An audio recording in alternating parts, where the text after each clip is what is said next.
ผมทำงานทุกวันไม่เว้นด้วยตัวผมเป็นนักสืบสวนช่วงเวลาต่อจากนี้ไปเข้มข้นทุกข่าวสารกับรายการเอิ้นให้ลุกปลุกให้ตื่นมั่นใจกับลูกเขยลาหาข่าวมาฝอยสู่ฟังของเรามาเร็วกันเถิดเอวกลมข่าวใหม่ๆสดใสทุกตอนโปรดรับฟังบางอ่อนข่าวร้อนๆของผมเกิดเป็นผู้หญิงนี่แสนลำบากใจจริงๆนะเธออ้าวทำไมล่ะเธอก็อย่างที่ฉันเป็นอยู่เดี๋ยวนี้แหละปวดท้องน้อยปวดบั้นเอวทรมานจริงๆซื้อกาโน่หน่อยค่ะซื้อกาโน่นะครับซื้อกาโน่นะคะจะต้องรีบไปซื้อมาแล้วล่ะกาโน่จำชื่อกาโน่คนรุ่นใหม่ใช้กาโน่ยาน้ำว่านชักมดลูกกาโน่จัดจำหน่ายโดยบริษัทเวชภัณฑ์ยากาโน่ป๊อกซอฟตี้เครื่องหมายการค้าตรามือรับเหรียญทองยกสุดท้ายยาป๊อกกล่องสีเขียวตรามือรับเหรียญทองใช้บรรเทาการปวดเมื่อยตามกล้ามเนื้อเคล็ดขัดยอกยาป๊อกน้ำมันยาป๊อกกล่องสีเขียวตรามือรับเหรียญทองบรรเทาการปวดเมื่อยเคล็ดขัดยอกมีจำหน่ายตามร้านขายยาทั่วไปโรคฤทธิ์ดุมทวารหนักเป็นแล้วทรมานเริ่มต้นจากมีอาการคันบริเวณขอบรูทวารและมีอาการปวดท่วงทวารหนักถ้าปล่อยไว้นานอาจมีแผลเป็นรูปกลีบมะเฟืองและเป็นหน่อคล้ายเดือยไก่มีเลือดไหลซึมถ้าเป็นมากจะถ่ายออกมาเป็นเลือด3 ก๊กมาแล้วยาเม็ดบรรเทาฤทธิ์ดวงทวารหนักตรา3 ก๊กยาเม็ดบรรเทาฤทธิ์ดวงทวารหนัก3 ก๊กกราฟ500ชนิดแคปซูลจัดจำหน่ายโดยบริษัทเวชภัณฑ์ยากาโน่ป๊อกซอฟตี้จำกัดเครื่องหมายการค้าตรามือรับเหรียญทองกล่องละ350 บาทมีจำหน่ายตามร้านขายยาชั้นนำทั่วไป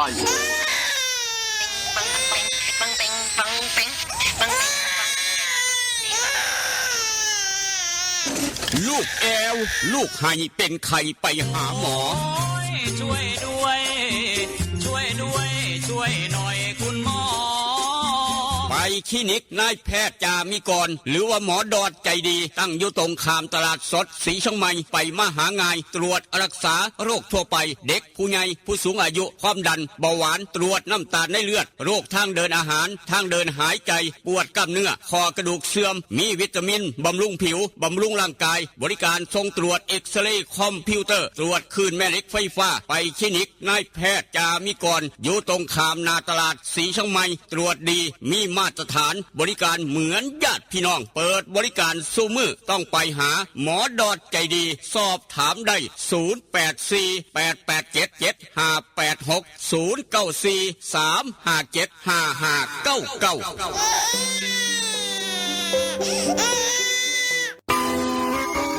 เล่นกันนักมันคืออะไรอะเล่นกันนักก็รักกันแน่นไงครับพี่ตั๊กโห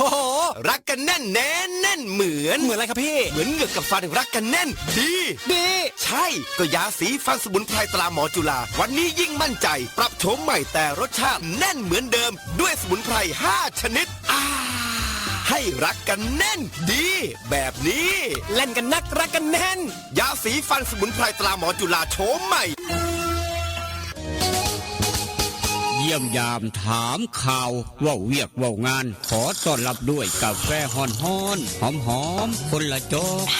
กด้วยความหักความแพงกับกาแฟเพื่อสุขภาพดรเจคอฟฟี่ดรเจคอฟฟี่มีถังเสาของแท้จากทิเบตเฮ็ดลินจือส้มสกัดผู้ขาวแปะกล้วยผงเกากี้มีประโยชน์เพื่อสุขภาพทั้งหญิงและชายมือนี่สุขภาพเป็นเรื่องสำคัญคนดื่มกาแฟขอกาแฟต้องดื่มดรเจคอฟฟี่ดรเจคอฟฟี่มีแต่คนอยากดื่มเศร้าดื่มแหลงเพื่อสุขภาพด้วยดรเจคอฟฟี่ดรเจคอฟฟี่คนละจ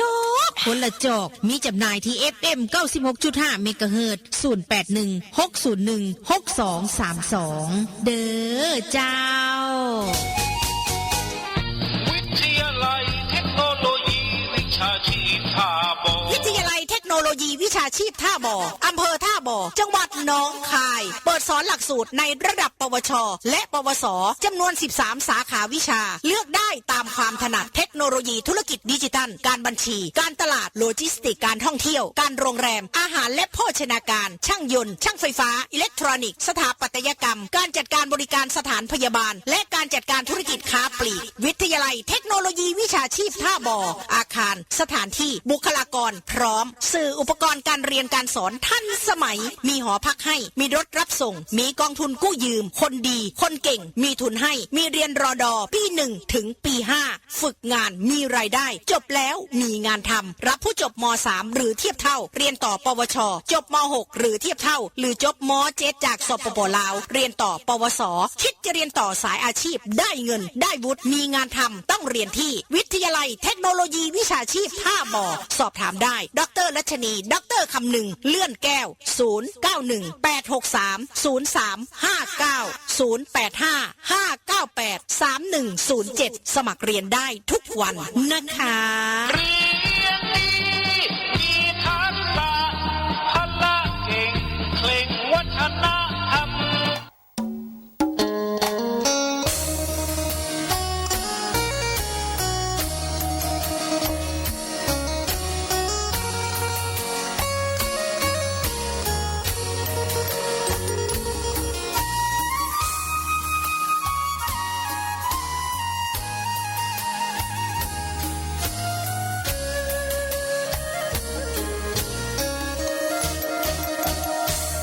นั่งจอคอคือทอดแทนอคือทอดผู้สาวเย็นลมหนาวกินข้าวแรงแล้วยังบ่นอน2 ทุ่มครึ่งเอารูปผู้สาวเบิ่งแล้วอ่อนสอน3 ทุ่มก่อนเปิดใต้หมอนเอาจดหมายมาอ่านนั่งโกโซคือทอดพะโล้เฝ้าแต่รำพึงทอดตีหนึ่งเฝ้าคิดถึงคำเคยเว้ากันตี2 คล้อยเขียนจดหมายน้อยไปถึงคราตี3 ผ่านอ่านทบทวนแล้วเขียนใหม่อีกทีคิดฮอดอีหลีเพราะอ้ายนี้บ่เคยหักใครคือทอดหลายเพราะขวัญใจเจ้าคือชีวีคือทอดสิเป็นสิตายเพราะห่างไกลกันนานเป็นปีคิดฮอดทุกวินาทีลมหนาววีอ้ายแห่งคิดฮอดแองนั่งสงลงหลับบ่ลงกระวนกระวายตี5เลยไปย้อนคิดหลายสายตาอย่างแข็งหนาวเย็นจ้อยลมวอยวอยคิดฮอดแห้งแห้ง6 โมงเช้าตะเวนแดงแดงคิดฮอดคำแพงจนสอดแจงจางตา อย่านอนตื่นสาย อย่าอายทำกิน อย่ามินเงินน้อย อย่าคอยวาสนา สุขสบายมันเสมอมันเครือเก่ากับผู้ขาลูกเคยลานามนคนทำข่าว กลับมาเว้านำผู้เจ้าดังเดิมได้เวลาซ้ำนี่ละแม่ตู้เตรียมพร้อมเรียบร้อยน้ำขวดใหญ่ครับรถเติมน้ำมันคนเติมน้ำขาดว่าได้ครับย่ามเส้นสโตกย่ามเป็นลมเป็นแรงหลังจากนั้นถ้าจะมองเสลดท้องพรสวมหน้ากากกันไม่ใส่แมสล้างมือด้วยเจลล้างมือครับอย่าชะล่าใจอย่ากัดตกอย่าประมาทชีวิตและทรัพย์สินก็แล้วกันหอบเอาข้าวถ้าหอนสนใจได้ขาดโถเขกย่างโปกเป๊กจนเหือไหลไข่ย่อยพี่น้องเอ้ยท่ามกลางอุณหภูมิเศร้ามื้อนี้27 องศาครับ27 องศาเซนเซียสโอกาสฝนตกยามมื้อเช้า 0% แดดออกเป็นบางช่วงเพราะฉะนั้นยามมื้อเช้า 0% ไปจนฮอดบ่ายครับบ่ายโมงเป็นต้นไปครับเตรียมเสื้อกันฝนไปพร้อมขี่รถจักรขี่มอเตอร์ไซค์ไปเรียกไปการไปงานครับโอกาสฝนตก 15% บ่หนักครับยังบ่หนัก 15% ไปจนฮอดพูนไปจนฮอดประมาณ 16:19 น 17:18 นกะลิมมาลอกปอกแปกลิ้นแหนมวันนี้ตกบ่ตกเจ้าว่านี่อย่าลืมครับสำหรับคนมักไต่กบมักหาปูหาปลาอาจจะมีปลาบืนก็ได้ช่วง4 ทุ่มครับ4 ทุ่มจะมายามตามนัด 75%ฝนจะมายามทางบ้านเฮาสีชมายเวียงจันทน์ทอกันเป๊ะพี่น้องเอ้ยยามมื้อเช้าบ่ปานใดครับบ่ปานใดพี่น้องซักเสื้อซักผ้าได้สบายฮอดบ่ายประมาณ 15% ไปจนฮอด 16 นาฬิกาหลังจากนั้นก็ฝนหยุดจักหน่อยพอได้หายใจตกลงมา3 ทุ่มเริ่มมีฝน4 ทุ่มเท่านั้นแหละครับโอกาสฝนตกหนัก 75% ไปจนฮอดตี 1หรือวัน1 โมงครับหลังจากนั้น 0% จนสอดแจ้งจังปางจะไปหนักอยู่ช่วง4 ทุ่มถึง5 ทุ่ม6 ทุ่มประมาณนี้นี่คือสภาพดินฟ้าอากาศทางบ้านเฮามื้อนี้ครับยามมื้อเช้าเป็นจังซี่ยามมื้อบ่ายเป็นอีกแบบหนึงยามมื้อคืนเป็นอีกแบบหนึงเอิ้นว่าจะมาตามนัดหรือบ่มาตามนัดในเขตแต่ละหมู่บ้านแต่ละตำบลติดตามตอนต่อไปเวียงจันทน์ศรีชมัยเหลียวเห็นกันบ้านใกล้กันฝนตกคือกันอุณหภูมิซ้ำกันฟังรายการเอิ้นให้ลูกปุ๊กให้เดินทาง 96.5 กับลูกเคยละคือกันทุกเสียงทุกสายพลังเงียบพร้อมอีกต่างหากทุกหมู่บ้านทุกตำบลฟังทั้งหอกระจายข่าวต้องขอบคุณลืมบ่ได้ครับนั่นคือเวชภัณฑ์ยากาโนปอกสอบกี่จำกัดยาสีฟันหมอจุฬากาแฟดรเจพี่น้องทั้งเวียงจันทน์อยากได้ยาสีฟันหมอจุฬากาแฟดรเจครับศูนย์ใหญ่ยูฮานขายยาใสสะอาดตลาดแรงหนองดวงพ่อค้าแม่ขายเอาไปจำหน่ายขายต่อไปเอายูฮานโลดยาสีฟันหมอจุฬาสูตรดั้งเดิมสูตรเอ็กตากาแฟดรเจแต่ว่าเวชภัณฑ์ยากาโนปอกซอฟตี้จำกัดบวากาโนบวาปอกบวาสบู่ซอฟตี้ยาทายพยาธิไวสุนิก3 กกดาบ500แบบแคปซูลกินง่ายทุกร้านขายยาทั้งเวียงจันทน์มีขายครับ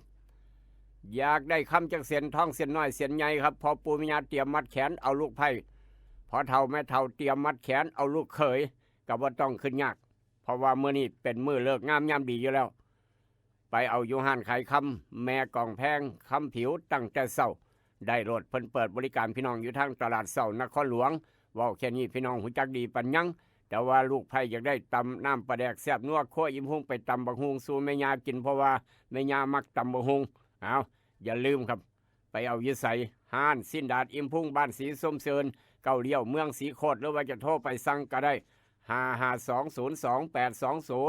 552022820เพิ่นส่งฮอดเฮือนส่งฮอดบ้านเป็นน้ำปลาร้าแซ่บนัวคั่วอิ่มพุ่งสูตรใส่ลาบใส่ก้อยสูตรใส่ตำบักฮุงทั้ง2สูตรกำลังขายดิบขายดีครับกำลังขายดิบขายดีแต่ละมือขายจนโอ้โหครับโรงงานผลิตน้ำปลาแดกจนขายน้ำบ่ทันจนผลิตน้ำบ่ทันพี่น้องป้าดโถป้อนธรรมดาบ่เคยเห็นปลาแดกอีหยังแซ่บปานนี้แล้วก็ขายจนบ่หวาดบ่ไหวขายจนน้ำบ่ทันครับสั่งแล้วสั่งอีกแต่ละเดือนป้าดโถขายดีคักส่งน้ำบ่ทันว่าซั่นว่าจนยอมรับนี่คือน้ำปลาแดกแซ่บนัวคั่วอิ่มพุงผู้ใดยังบ่ได้กินยังบ่ได้พิสูจน์ไปเอามากินใส่ตำบักฮงอยู่น้ำหัวน้ำสวนน้ำให้น้ำนาแมนเบิดดำหน้าซุ่มกันกินข้าวซุ่มกันใส่น้ำปลาแดกแซ่บนัวคั่วยิ้มพุ่งซุ่มกันแห้งแซ่บเติมดำหน้ากระโบเมื่อยพญวัดต่ออยู่ว่ากินข้าวอิ่มหลังจากนั้นขามาทางศรีชมัยมื้อนี้วันพุธคุณหมอดอดจะดีเปิดคลินิกบริการพี่น้องตามปกติภาคเช้าเปิด7 โมงเช้าฮอด8 โมงครึ่งย่ำมื้อแรง5 โมงแรงฮอด2 ทุ่มครึ่งหลวงพี่หลวงพ่อท่านพระครูครับทุก8 คำ15 คำคุณหมอดอดรักษาฟรียกเว้น2 โรคความดันกับเบาหวานผู้ใหญ่บ้านกำนันอย่างนี้เราก็บอกหลวงพี่หลวงพ่อท่านพระครูอยู่วัดประจำหมู่บ้านเจ้าของครับนอกจากนั้นหลานน้อยใครพ่อแม่เป็นใครต้องการขอใบรับรองแพทย์ต้องการฉีดวัคซีนป้องกันไข้หวัดใหญ่เมื่อนี้ไปใช้บริการได้คลินิกนายแพทย์จ่ามิกรคุณหมอดอดจะดีตู้ถึงเราหูจักดีเมื่อนี้เราจะไปนำกองทัพไปปราบยุงอยู่แถวบ้านโคกหนองแวงครับผู้ใหญ่ใช้เตรียมพร้อมแล้วเตรียมไว้ทาแล้วอาหารการกินเตรียมไว้ทาเตรียมไว้ทาเรียบร้อยครับแนวกับแนวแก้มเตรียมไว้เรียบร้อยบ่ยากจักหน่อยโดยเฉพาะกับแก้มบริหารฟันจักหน่อยนั่นคือสีเสียด ผู้ใหญ่ใช้ว่าผมเตรียมสีเสียดไว้ให้ตู้ถึงเลยเด้อว่าสันว่าประมาณนั้นเอากับบัวกันให้กำลังใจซึ่งกันและกันครับนี่คือตุ่มหอมหักแพงแบ่งปันกองทัพปราบยุงถ้าบ่มีตัวถึงบ่มีทีมงานแล้วก็ห่วยยุงหลายเด้อครับ ยุงหลายนี่คือกองทัพอาสาจิตอาสาปราบยุงประจำตำบลพันเผาต้องให้การต้อนรับดูแลทุกอย่างทุกแนวครับอาหารการกินทุกอย่างให้กำลังใจน้ำดื่มขวดหนึ่งขวดน้อยๆก็ยังดีว่าต้องเอาขวดใหญ่เอาขวดน้อยๆขวดหนึ่งก็ยังดีแมนบอตู้ถึงหรือว่าจังไหนให้กำลังใจกันเงื่อนหลังใดมีคนเจ็บไข้จะป่วยบอกตู้ถึงเด้อเงื่อนหลังใดมีพ่อมีแม่กำลังไข้เนี่ยครับต้องบอกเพิ่นย่านเพิ่นบ่ฮู้จักต้องขามไปเงื่อนหลังนั้นพอแม่กำลังไข้พ่อกำลังไข้มีคนนอนติดเตียงก็ว่าไปจะได้ฮู้จักร่วมกันในความปรารถนาดีกับรายการให้ลูกปุ๊กให้เตือนครับออกจากคลินิกนายแพทย์จามิกรจากที่เนื้อไปลาบไปก้อยกิโลละ200เศร้าไปเอาอยู่อูดเนื้อสดทางโค้งบันพันเผาเสียอูดใจเกินล้านคูณ2อีกต่างหากพร้อมส่งฮอดเฮือนฮอดบ้านฮอดงานดองงานแต่งงานบุญงานบวชได้เบิดราคาถือกิโลละ200เศร้าครับต้องขออนุญาตเป็น200เศร้าณวันนี้อูดใจเกินล้านคูณ2ครับถ้าว่าเป็นอูดใจเกินล้านคูณ2หลายก็นี่แล้ววะหลายก็นี่อันนี้เอา200เศร้าก็พอละพอได้ค่าน้ำมันประมาณนั้นเอามาเว้าสู่กันฟังออกจากอูดเนื้อสดไปเอาหนังไปฉายงานบุญงานบวชงานบางงานบนทุกหมองทุกบอนราคาถึกๆสอดแจ้งจังปังหนังไทยหนังจีนหนังฝรั่งได้เบิดแอร์ภาพยนตร์บ้านหัวไส้เว้าแค่นี้พี่น้องหูจักอยากติดตั้งแอร์บ้านมื้อนี้แห้งง่ายคักไปหาเกตเตาคนกองนางครับร้านเตาทอง24บริการอย่างเต็มพิกัดติดตั้งแอร์บ้านได้ของแถมได้ราคาถูกพร้อมมักยี่ห้อได้ไปว่ากันร้านเตาทอง24ทางเข้าเมืองทบด้านซ้ายมือตึกสีเหลืองเอกลักษณ์ของร้านเตาทอง24เปิดบริการซุมื้อบ่มีวันเสาร์วันอาทิตย์บ่มีมือหยุด365มื้อคูณ2อันนี้ก็ได้ขยันคักพี่น้องเอ้ยตั้งแต่ก่อนเอิ้นวัดเตาทอง24นจำหน่ายขายเครื่องดื่มสอดแจ้งจังปังไม่มีหลับไม่มีนอนไม่มีพักผ่อนเจตเตาคนกองนั่งขยันคักบ่พี่น้องนอกจากนั้นสำหรับลูกหลานจบม.3 จบม.6 พี่น้องบ้านโคกหนองแวงลูกหลานพี่น้องบ้านโคกหนองแวงอันดับ1เลยอันดับ1ครับดร.คำนึงยกโป้ให้ลูกหลานบ้านโคกหนองแวงไปเรียนต่อใกล้บ้านประหยัดค่าใช้จ่ายพากันไปเรียนวิทยาลัยเทคโนโลยีวิชาชีพทบเอาอีกบ่โดนอีกบ่เกิน10 ปีขอได้เป็นเศรษฐีน้อย100 ล้านประจำบ้านโคกหนองแวงก็แล้วกันเพราะว่าไปเรียนสาขาขายปีกขายส่งขายออนไลน์ผู้ใหญ่ใช้ดีใจปัญญังสิได้แนบทองคำกับงานนี่ละก็มีเศรษฐีน้อย100 ล้านประจำบ้านโคกหนองแวงครับหลังจากนั้นพี่น้องที่กำลังจีดยางพาราครับน้ำยางบ่ไหลบ่คักไหลบ่ดีแห้งง่ายนาโนพัดน้องไส้แท้ๆของนาโนบูอ้ายแท้ๆของนาโนพัดพี่น้องคนส่วนยางว่าปุ๊บหูจักปั๊บนาโนบูครับสูตรเข้มข้นถ้าต้นยางได้หลายครับต้นยางอายุ12 ปีไปจนฮอด30 ปีปลูกมาโดนเอาไปท่านายางนิ่มกรีดง่ายถือใจคนกรีดยางน้ำยางไหลดีพร้อมขายได้ราคาพร้อมเพราะว่าราคายางกำลังถือใจผู้ใหญ่ใช่ครับยิ้มเปยย่านแต่คนรักน้ำยางได้นอนเฝ้าสวนยางพร้อมอีกต่างหากนอนเฝ้างัวยังบ่พอนอนเฝ้าสวนยางพร้อมนอนเฝ้าสวนปาล์มพร้อมแล่นไปแล่นมามองละ 3-4 ชั่วโมงครับนอนไปสวนปาล์ม4 ชั่วโมงไปสวนยาง4 ชั่วโมงไปหางัวอีกห่วยสอดแจงจังปังตะลึงมือแล้วยากกว่านั้นดิย่านคนมาหลักนี่คือสินค้าราคาดีปาล์มก็ราคาดีขึ้นไป8 บาทกว่าแล้วครับเมื่อวานนี้8 บาทกว่ายางพารากับเพิ่มขึ้นบวกคือกันอย่าลืมนาโนบูกำลังแถมเสืออยากได้เปียววิสัยครับนาโนบูอ้ายของนาโนพัดร้านแต่การเกษตรแต่เอี่ยมเฮงเป็นตัวแทนจำหน่ายดาวแดงการเกษตรบ้านป้าสังเหนือทำมาทางดอนป้าเปื่อยบ้านหมอเป็นตัวแทนจำหน่ายสังคมร้านสังคมการเกษตรอำเภอบ้านผือร้านวิลิตอย่างพระอำเภอบ้านผือ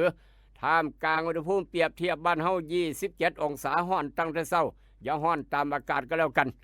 อย่าฮ้อนตามอากาศพี่น้องคอยบอกคอยจากันย่ำโกรธอย่าด่าย่ำด่าอย่าโกรธเมื่อวานแถวบ้านนักคลองช่วงบ่าย3เก่าโอ้โพดเหลือครับเอามีดอิโต้ฟันกันทางบ้านนักคลองหนองคายครับ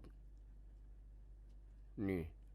ย้อนโมโหโทษโสย้อนฮ้อนบ่เอามีดอิโต้ฟันหัวกันโทมาโพดมาเหลือเพราะฉะนั้นอย่าฮ้อนตามอากาศย่อใจเย็นย่ำโกรธอย่าด่าย่ำด่าอย่าโกรธก็แล้วกันยิ้มเปยไว้คือจังผู้ใหญ่ใช่นี่นะ มีหยังเอาไว้ในใจเพิ่นว่าประมาณนั้น27องศาสีไม้เวียงจันทร์อุณหภูมิเทอกันฝนตกซ้ำๆกันลูกคราเว้าชัดเจนละเอียดเรียบร้อยช่วงประมาณ4 ทุ่มฝนจะมายามนางสาวฝนจะมายามประมาณ 75%มองไหนจะตกแห้งตกคอยติดตามตอนต่อไปแต่ว่าตั้งแต่ช่วงบ่ายก็บ่หน่อยบ่หลาย 15% ยามมื้อเช้า 0% ฮอดบ่ายโมงครับเพราะฉะนั้นยามมื้อเช้ามื้อนี้ซักเสื้อซักผ้าก็พอได้อยู่แต่ว่ารอบบ่ายก็เฝ้าเก็บยานฝนตกห่ำรอบดึกแห้งคักบัดนี้ 75% ครับไปทางผาตากเสือไว้ไหนผาตากเสือระหว่างสีชมไมเวียงจันทร์ทอกันเป๊ะภาคพื้นดินผาตากเสือ27องศาเซนเซียสคือกันครับโอกาสฝนตกยามมื้อเช้า 6% บ่หนักแต่ว่าช่วงบ่ายก็ประมาณกันหยุดตกประมาณนั้นแต่ว่ารอบ4 ทุ่มมาต่ำนัด 70% ภาคพื้นดิน 75%ผาตากเสือยอดภู 70% ครับมาต่ำนัดตกคือกันแต่ว่าตกคอยกว่าทางภาคพื้นดินนั่นคือผาตากเสือเอาละครับพาพี่น้องไปเที่ยวผู้เรือไปแอวผู้เรือจะหน่อยผู้ใดเป็นเขยผู้เรือยกมือขึ้นผู้ใดเป็นเขยจังหวัดเลยยกมือขึ้นจะหน่อยห่วยบ่พาครอบครัวไปเที่ยวผีตาโขนบ่งานผีตาโขนเนาะอุณหภูมิเย็นสบาย23องศาครับ23องศาเซนเซียสนี่คือสภาพอากาศดินฟ้าอากาศทางผู้เรือจังหวัดเลยเช้ามื้อนี้เย็นสบายบ้านเพิ่นผู้เรือมาตรฐานอยู่แล้ว23องศาโอกาสฝนตกยามมื้อเช้า 0% ครับแล้วก็ประมาณ10 โมงเช้า 20% 15% 25% ไปจนฮอดทุ่มหนึ่งหลังจากนั้น 0% ไม่มีฝนดนตรีมหรสพเสพงั้นได้สบายตั้งแต่ทุ่มหนึ่งบ่มีฝน 0% นี่คือทางผู้เรือเด้อบ่เป็นทางบ้านเฮา4 ทุ่มเต็ม 75% ครับหมอลำให้ว่าห่วยย่านฝนตกล่ะก็เป็นหมอลำก็ได้แต่ว่าทางผู้เรือดนตรีมหรสพเล่นได้สะดวกสบายบ่มีฝนตกตั้งแต่ทุ่มหนึ่งเป็นต้นไปนั่นคือทางผู้เรือจังหวัดเลยครับข้ามมาทางภาพผู้ใหญ่ใช้บ้านโคกนแวงผู้ใหญ่ใสปลาสักไต้มูซีผู้ใหญ่ใสยังบ่ตอบคำถามลูกเคยลาไปหยังคอมแอร์ค่อยระเบิดนี่ผู้ใหญ่ใสยังบ่ตอบคำถามครับหรือว่าจะให้ผู้ใหญ่วิชัยตอบแทนกับบ่ฮู้จักละตอบแทนกันก็แล้วกันทีมงานเดียวกันท่านกำนันพึกพร้อมผู้ใหญ่ตุพร้อมหรือว่าอบต.สกลก็สามารถตอบได้คอมแอร์เป็นหยังขึ้นระเบิดเฮ็ดให้มุนเอเล่ลานซอมเพราะฉะนั้นไปเที่ยวญี่ปุ่นแก้เมื่อยจักหน่อยญี่ปุ่นมื้อนี้เดี๋ยวนี้ครับ8 โมงกว่าทางประเทศญี่ปุ่น21องศา21องศาโอกาสฝนตก 40% ตั้งแต่เช้าไปจนฮอดค่ำไปจนฮอดรอบดึกโดยเฉพาะรอบดึก6 ทุ่มเป็นต้นไปทางญี่ปุ่นฝนตกหนัก 90% นี่คือสภาพดินฟ้าอากาศโลกใบเดียวกันแตกต่างกันจากญี่ปุ่นข้ามไปเบิ่งทางสวิตเซอร์แลนด์ครับให้น้องมึงน้อยไปเที่ยวสวิตซะน้องมึงน้อยเนาะจิตอาสาเราหน้าแดงตรงครับไปเที่ยวสวิตเซอร์แลนด์เดี๋ยวนี้ตี 1 กว่าครับตี 1 กว่าทางยุโรปเว้าเรื่องยุโรปฟุตบอลโลกเมื่อคืนครับกาหน้ากับทีมชาติอังกฤษกับกาหน้าเสมอกัน0-0ช่วงชั่วโมงเดียวที่ผ่านมานี่ครับอังกฤษก็ว่าคักเตะกับกาหน้าให้ว่าเอากาหน้าบ่อยู่กาหน้ารับอย่างเดียวต้อนไว้อย่างเดียวอังกฤษยิงบ่ได้ก็เลยเสมอกัน0-0ห้วยพี่น้องข้อฟุตบอลเงิดเบิดโลกเพิ่นว่าประมาณนั้นเป็นข่าวครับเอามาเว้าสู่กันฟังทางสวิตเดี๋ยวนี้ตี 1 กว่า24องศาเซนเซียสโอกาสฝนตกเดี๋ยวนี้ตี 1ประมาณ 3% ไม่มีฝนก็ว่าได้ครับริมมะลอกปอกแปกหน่อยก็เหี่ยวจักจันนี่คือทางสวิตไปเที่ยวได้สบายถูกใจคนมักเที่ยวถูกใจพ่อเชษปัญญังเพราะว่าหมากปาล์มขึ้นไป8 บาทกว่าๆแล้วครับทะลุถึง8 บาทกว่าแล้วนี่คือราคาปาล์มจากสวิตเซอร์แลนด์ผู้ยม่วนบ้านฝางกับนอนเฝ้าสวนปาล์มอย่างเดียวเราบ่ได้ไปไสละย่านคนมาลักหมากปาล์มครับเพราะราคาดีซะเหลือเกินถูกใจพร้อมพาพี่น้องลืมว่าได้ไปเสียงขวางทุ่งไหหินครับไปเที่ยวเสียงขวางทุ่งไหหินจังหน่อยทุ่งไหหินเดี๋ยวนี้ทางเสียงขวางอุณหภูมิเย็นสบายครับมาตรฐานทางเสียงขวาง21องศาเซนเซียสโอกาสฝนตกเดี๋ยวนี้ ย่ำมื้อเช้าทางเสียงขวาง 7% ครับแล้วก็ช่วง 10 โมงเช้า10 โมงเช้าบ่ายโมงบ่าย2บ่าย3จนฮอดบ่าย4 โมงแรงจนฮอดทุ่มหนึ่ง7 โมงยามมื้อคืนครับโอกาสฝนตกประมาณ 25% หลังจากนั้นก็ค่อยลงแล้วปอกแปกจนสอดแจ้ง 0% นี่คือสภาพดินฟ้าอากาศทางเสียงขวางเมื่อนี้หน่อยกว่าทางสีชมัยเวียงจันทน์ครับประมาณนั้นหน่อยกว่าทางผาตากเสือพร้อมโลกใบเดียวกันอุณหภูมิแตกต่างกันบ่คือกันเอามาเว้าสู่กันฟังประจำเช้าวันที่ 24 มิถุนายนพุทธศักราช 2569 ตรงกับวันพุธขึ้น10 ค่ำเดือน 8 ปีมะเมียครับตำรับตำราพ่อแม่ครูบาอาจารย์เลิกงามยามดีมื้อนี้บอกว่ามื้อนี้มหาสิทธิโชคทำการมงคลทุกอย่างดีเลิศประเสริฐศรีครับทำการมงคลทุกอย่างทุกแนวมื้อนี้อยากเฮ็ดหยังดีเบิดมื้อเนี่ยดีเลิศประเสริฐศรีแต่ว่ามื้ออื่นวันพฤหัสเด้อพี่น้องเอ้ยวันพฤหัสครับลูกศิษย์ลูกหาไหว้ครูบาอาจารย์ดีทำจิตเกี่ยวกับครูครับไหว้ครูบาอาจารย์ดีไหว้ผู้มีพระคุณดี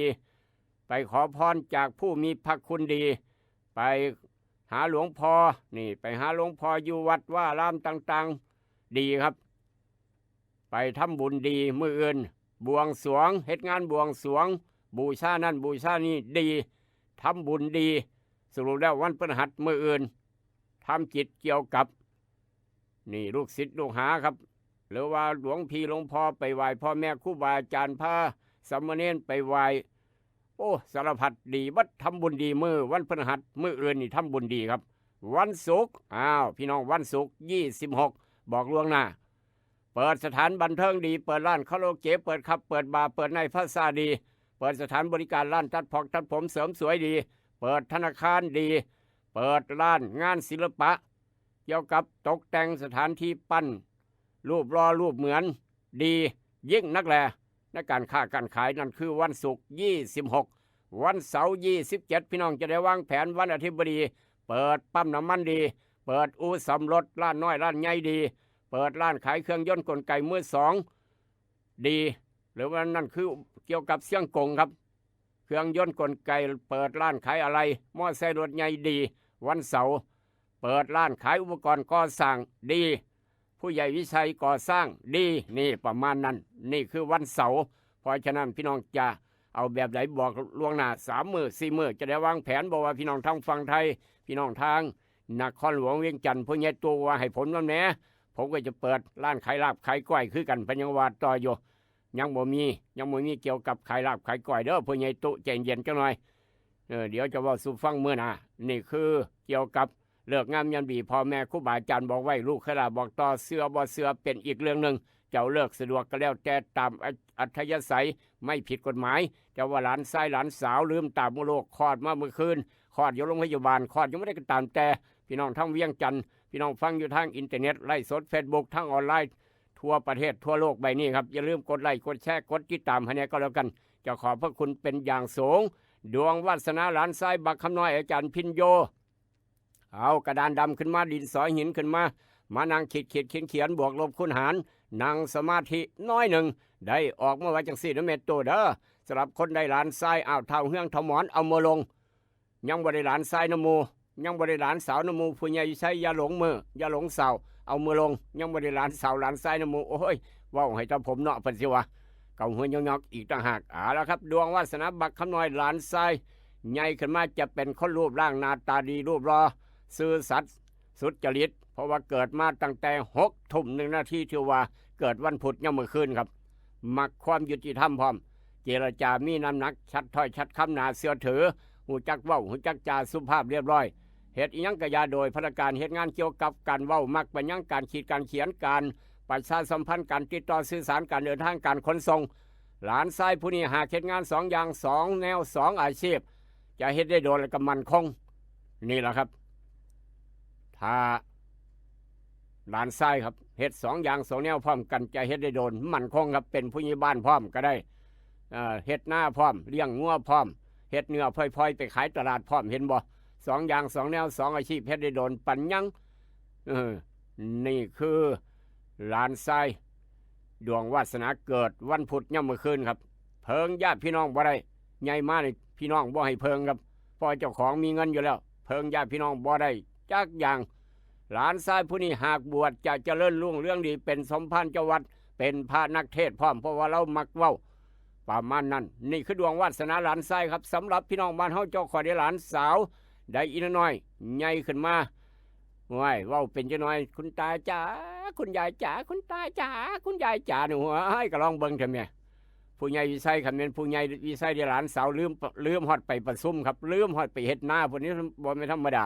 นี่คือเสียงเจ้าหลานสาวใหญ่ขึ้นมาเป็นคนรูปร่างหน้าตาสวยใจดีครับมีวาสนาใจบุญสุนทานเฉลียวฉลาดปัดเปรียวมักเว้ามักจามีไหวพริบปฏิภาณดีศรัทธาในเรื่องของศาสนาสนใจศาสตร์ลี้ลับนี่ละผู้นี้จะพาแม่ตู้พัดตู้มาเที่ยวดอนป่าเปื่อยกับผู้นี้ละสนใจศาสตร์ลี้ลับมีความเมตตาเกื้อหนุนอนาคตมีความเจริญรุ่งเรืองมีสื่อมีเสียงโด่งดังยิ่งนักแลนี่คือดวงวาสนาของหลานสาวหลานชายขอแสดงความดีใจน้ำที่นี่แน่เลี้ยงในน้ำนมแม่เอาคักเอาแคนกระโดดสมองจะได้ดีปัญญาจะได้เลิศขอแสดงความดีใจน้ำอีกรอบหนึ่งสำหรับพี่น้องบ้านเฮาเจ้าคอยที่เกิดวันพุธผู้ใดเกิดวันพุธยกมือขึ้นครับอ้าวเท่าเฮืองเท่าหมอนตลาดโซนมอนเอามือลงยังมาฮอดวันศุกร์อย่าหลงมือเอามือลงเอากาแฟดรเจโสเลกันไปพร้อมเว้าค่อยๆจะหน่อยนี่ครับมาแล้วดวงวาสนาคนเกิดวันพุธเดินแต่เช้าหนึ่งเขาใส่บาตรผู้ใดนอนเตือนสวยเทวดาเพิ่นจมคนเกิดวันพุธมื้อนี้จะได้รับการสนับสนุนจากผู้หลักผู้ใหญ่และกับเพื่อนร่วมงานที่ดีระมัดระวังเรื่องการคบหมู่คนเกิดวันพุธครับระมัดระวังเรื่องการคบหมู่เพราะอาจถูกต้มถูกตัวหลอกลวงเฮ็ดให้เกิดความเสียหายได้มีรายได้พิเศษเฮ็ดให้มีเงินเหลือเก็บเงินทองที่มีอยู่ในมือบ่ควรให้ผู้ใดยืมในช่วงนี้ครับห้ามให้คนมายืมผู้ใดเกิดวันพุธห้ามให้คนยืมเงินเด้อคนมายืมปานขอได้ครับบ่คืนจักเถื่อคนมายืมเงินคนเกิดวันพุธปานขอได้ไม่ควรให้ผู้ใดหยิบยืมเงินในช่วงนี้โดยเด็ดขาดพอมีโอกาสที่จะบ่ได้รับการชำระหนี้สูงบ่ได้คืนจักสลึงยืมล้านได้ล้านยืมแสนได้แสนยืมหมื่นได้หมื่นไปถามยังไงบ่ให้จักเถื่อครับนี่เพราะฉะนั้นบ่มีโอกาสบ่ได้คืนครับปานขอได้คนมายืมก็ได้เพราะฉะนั้นอย่าให้คนยืมเงินสำหรับคนเกิดวันพุธทรัพย์สินเงินทองที่มีอยู่ก็เลยถูกใส่ไปเพื่อปรับปรุงกิจการงานและการศึกษาหาความรู้เพิ่มเติมในระดับที่สูงขึ้นยิ่งนักแลนั่นคือดวงวาสนาคนเกิดวันพุธอาจารย์พิญโยบอกไว้ลูกเคยลาบอกต่อครับเสือบ่เสือเป็นอีกเรื่องหนึ่งด้วยความหักความแพงกับกาโนปอกสบู่ซอฟตี้ยาทายพยาธิไวซูนิก3กกดาบ500แบบแคปซูลกินง่ายยาสีฟันหมอจุฬากาแฟดรเจพี่น้องทางสีชมไมหาซื้อง่ายครับหาซื้อง่ายดุงเรื่องฟาร์มานี่มีขายอยู่ในตลาดสีชมไมนั่นแหละพี่น้องรู้จักคักเป็นยังนี่เวชภัณฑ์ยากาโนยาสีฟันหมอจุฬาครับดุงเรื่องฟาร์มามีขายหาซื้อง่ายเมื่อนี้คลินิกนายแพทย์จามิกรคุณหมอดอนเจดีวันพุธเปิดคลินิกตามปกติอีกประมาณเคิงสมองเพิ่นกับเปิดคลินิกทาแล้วครับนี่คุณหมอดอนเจดีเศร้าเปิดแรงเปิดดูแลพี่น้องเจ็บไข้ป่วยเป็นหวัดเป็นไอจองคิวได้ปรึกษาได้สอบถามได้0836769581กับคลินิกนายแพทย์จามิกรคุณหมอดอนเจดีวันนี้ในอดีตครับมื้อนี้ในอดีต24มิถุนาครับ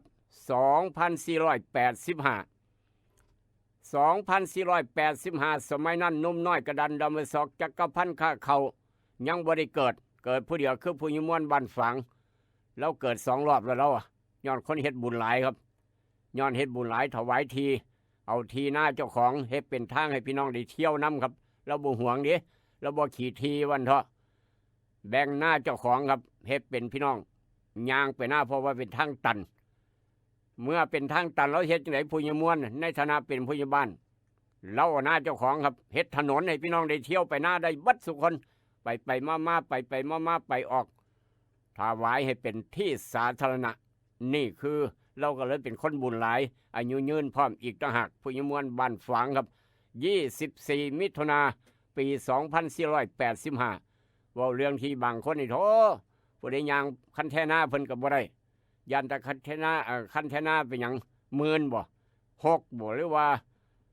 หน่อยลงแคบลงบ่ ราะว่าเจ้าจะมายางคันแท้หน้าข่อยเพิ่นว่านี่ค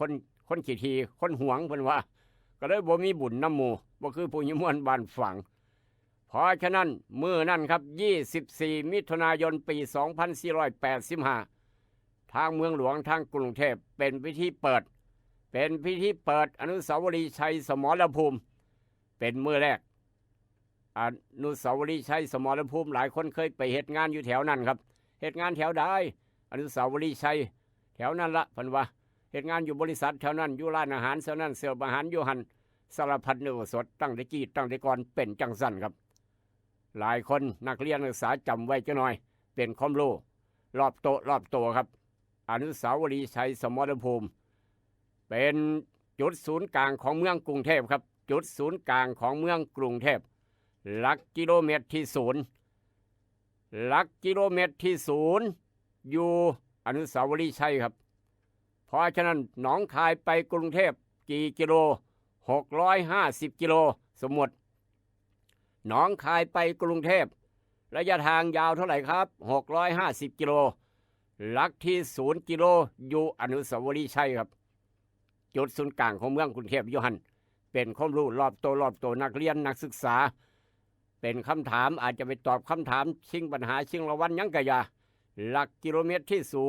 0กม.อยู่ที่ไหนของกรุงเทพอนุสาวรีย์ชัยตอบปุ๊บได้เต็มสีปั๊บได้ขี่รถกลับบ้านรถคำเป็นรางวัลหลายประมาณนั้นเอามาเว้าสู่กันฟังวันนั้นในอดีตแต่ว่ามื้อนี้ปัจจุบันน้ำบ่ไหลไฟบ่สว่างหนทางบ่ดีพี่น้องว่ากันเข้ามาแจ้งกันมาครับทุกหมู่บ้านทุกตำบล0816016232ขอบุญขอบคุณทุกหมู่บ้านทุกหอกระจายข่าวหนองบึงน้อยนาแดงองตงอายุมันคนยืนครับเปิดดังฟังชัดเจนของผู้ใหญ่ชัยเหลืออยู่2จุดกำลังดังอ้อมๆอยู่ครับผู้ใหญ่ชัยเฮาดังอ้อมๆอยู่2จุดอีก4จุดบ่ดังสาเหตุบ่ดังเพราะว่าบริษัทติดโทรศัพท์เดินสายโทรศัพท์อาจจะไปแตะไปต้องกับลำโพงบักเขือบ้าอยู่ถึงเสาไฟฟ้าเฮ็ดให้สายหลุดสายขาดก็เลยบ่ดังมื้อนี้ล่ะผู้ใหญ่ชัยเราจะไปปีนเสาไฟฟ้าไปเบิ่งหอกระจายข่าวว่าผู้ใดไม่เฮ็ดสายหลุดย้อนเดินสาย Wi-Fi ขององค์การโทรศัพท์แต่ละเครือข่ายครับเฮ็ดให้หอกระจายข่าวบักเครือบ้าผู้ใหญ่ใช้4จุดบ่ดังคนปวดหัวคือแม่ปวีน้ำดื่มนาโนพอสุบันบ่ดังอันนี้ก็เกาหัวยอกๆคือกันย้อนบักเครือบ้าอยู่แถวบ้านแม่ปวีพอสุบันน้ำดื่มนาโนครับบ่ดังพี่น้องย้อนสายหลุดหรือว่าขาดผู้ใหญ่ใช้จะไปปีนเสาไฟฟ้ามื้อนี้ผู้ใดจะไปปีนซอยเราก็ไปเด้อแล้วจะปีนเบิ่งมื้อนี้ล่ะว่าซั่นว่าแต่ว่าคันฝนตกก็บ่กล้าปีนคือผมย่านถ้ามื้อใดฝนบ่ตกแดดออกผมจะปีนมื้อนั้นพอสุบันอย่าลืมมาจับคันใดเราก็แล้วกันเสิร์ฟน้ำเราก็แล้วกันครับนี่คือเอามาเว้าสู่กันฟัง2จุดดังอีก4จุดบ่ดังบ้านโคกหนองแวงครับผู้ใหญ่ตุดังชัดเจนแน่นอนนอกจากนั้นท่านกำนันพึกกระดังชัดเจนแน่นอนขอบุญขอบคุณอีกทีหนึ่งทางผู้ใหญ่ใสปาสักใต้หมู่4ผู้ใหญ่สุธิดามูลตีศรีทางบ้านปาสักใต้หมู่9นี่กำลังเปิดดังฟังชัดเจนครับทางผู้ใหญ่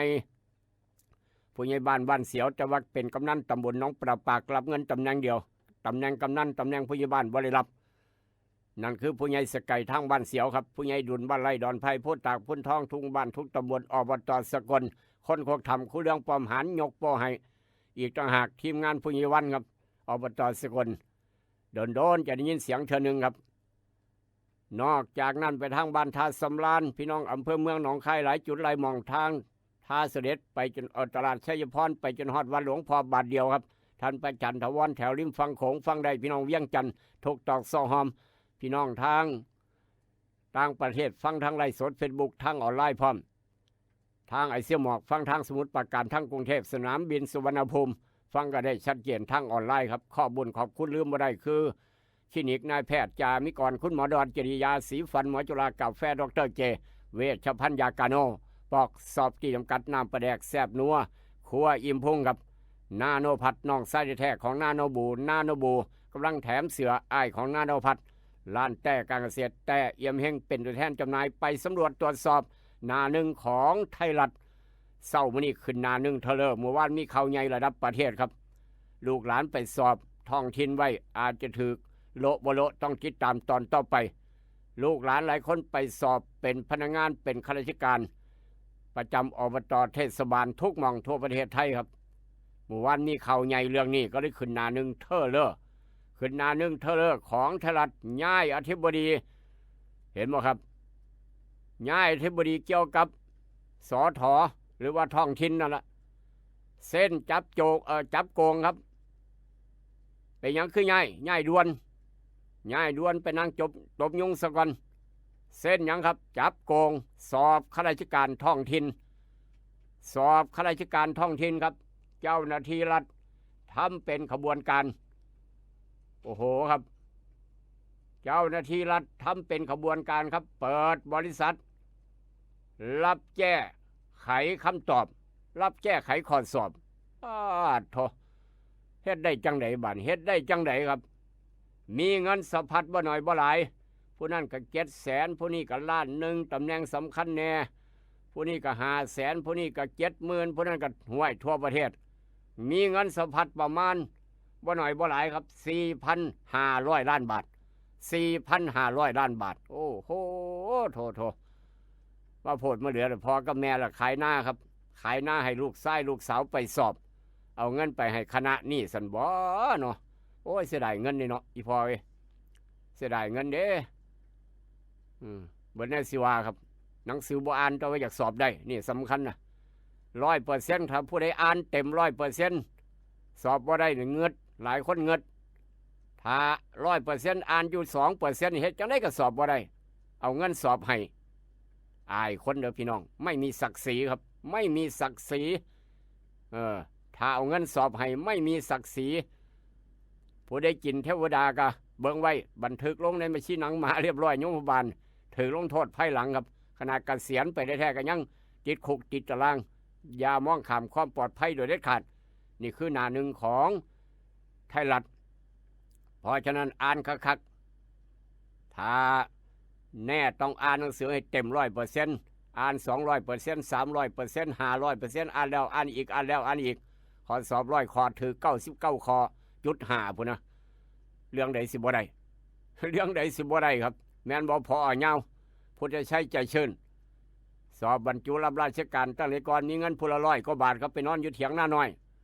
ไปนอนอยู่เถียงหน้าน้อยยามมื้อเช้ามาสอบง่วงก็ง่วงอ่านหนังสือจนสอดแจ้งย่านสอบบ่ได้ผลท้ายก็ผ่านมาจนฮอดซุมื้อนี้